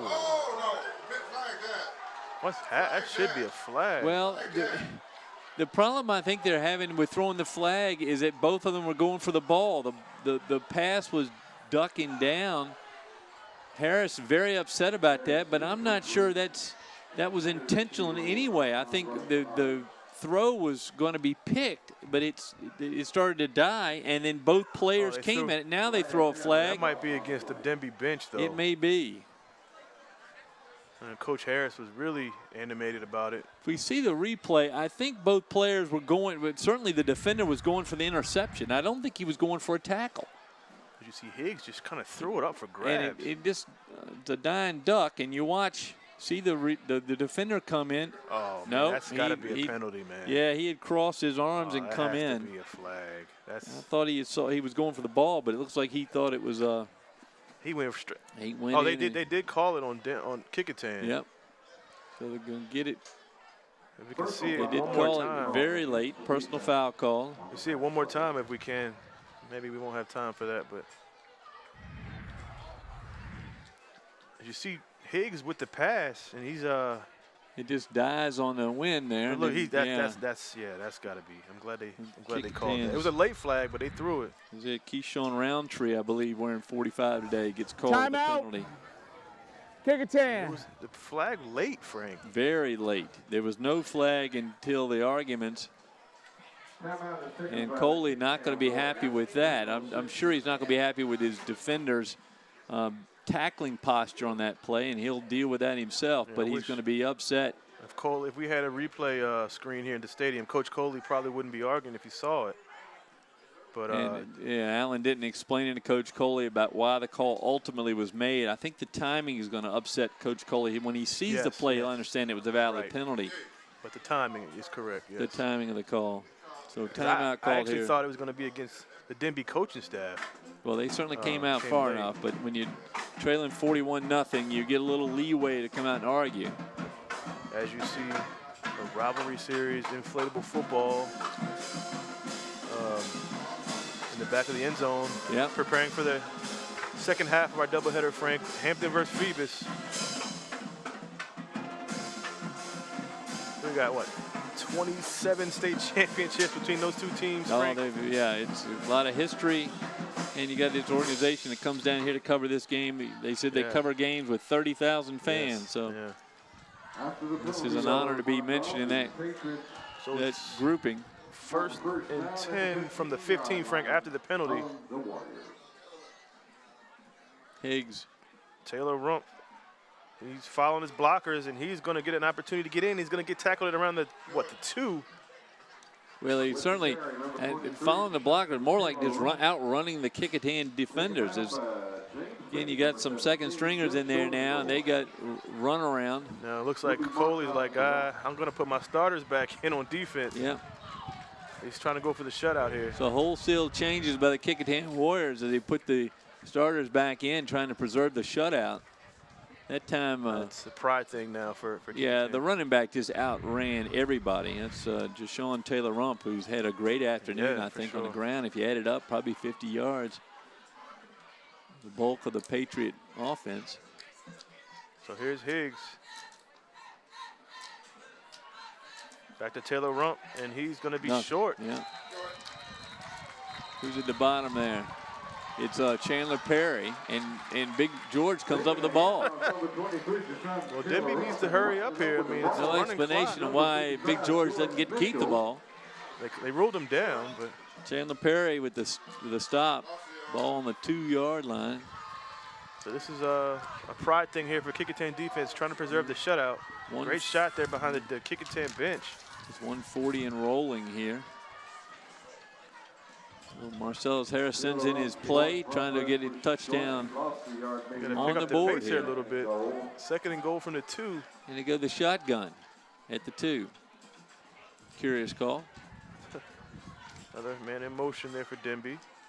Higgs goes back to Taylor Rump, and that's not even close. He's going to lose another 2 yards. That wasn't pretty right there. The difference, Frank, between the first team and the second team is a big gap. Yeah. Big George once again. Big George showing a fleetness of foot on that play as he leaps into the quarterback. They lost another 2 yards. So this Denbigh slowly going backwards. Down to a minute to go in the game. Kecoughtan intent on preserving the Denbigh just moving shutout. So slow, Frank. Higgs in the shotgun. Back to pass. Has a guy open. Touchdown, Denbigh. And that time right by Bracey and right by Brandon Rowland. Kevin Anderson, Frank. So a real good pass from Satai Higgs to Anderson. And 41-6 at the moment.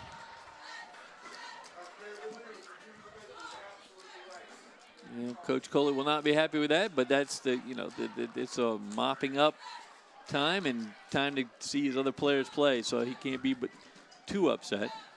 Marty O'Brien right now is right on it by 1 point. He predicted 42-6. It's 41-6. They're going to kick from the left hash. They're going to go for two. So Kecoughtan's got to adjust. Bracey quickly going over to the receiver and not in time. He almost dropped it, but he's in for the 2.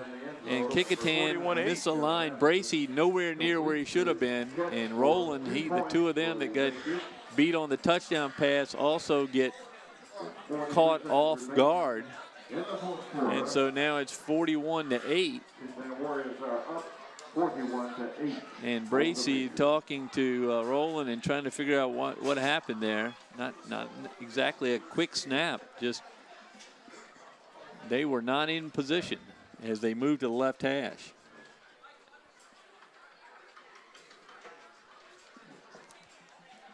So 41-8 with 43 seconds to go. The Kecoughtan fans start going out of the stands, headed toward the homecoming festivities yet to come today on Saturday, the 13th of October. So a good homecoming performance by the Kecoughtan Warriors. Gives them their 5th win on the season. Moves into 5-1 in district. Great opportunity for a home playoff game, Frank. As they keep winning, they have 3 tough games left. Warwick, Phoebus, and Gloucester to end the season, but they still win in the 2 hunt. or 3 of those. They're 7-2 in district. Yes. Number 15 and a pass to number 20. Darrell Collins back deep to Picked to finish middle of the pack. Picked to finish 5th. Yeah, they were. So Brown, utility player, is going to kick a short one. It's going to be picked up by Callaway. Uh-oh. Callaway might take this to the house as he's tackled it on the 39. So Callaway takes him out of bounds, takes the ball down, gets knocked out of bounds about the 36-yard line. This may become a little rivalry here with the way we've seen the last few minutes played. Very hard hitting today. The ball on the 36.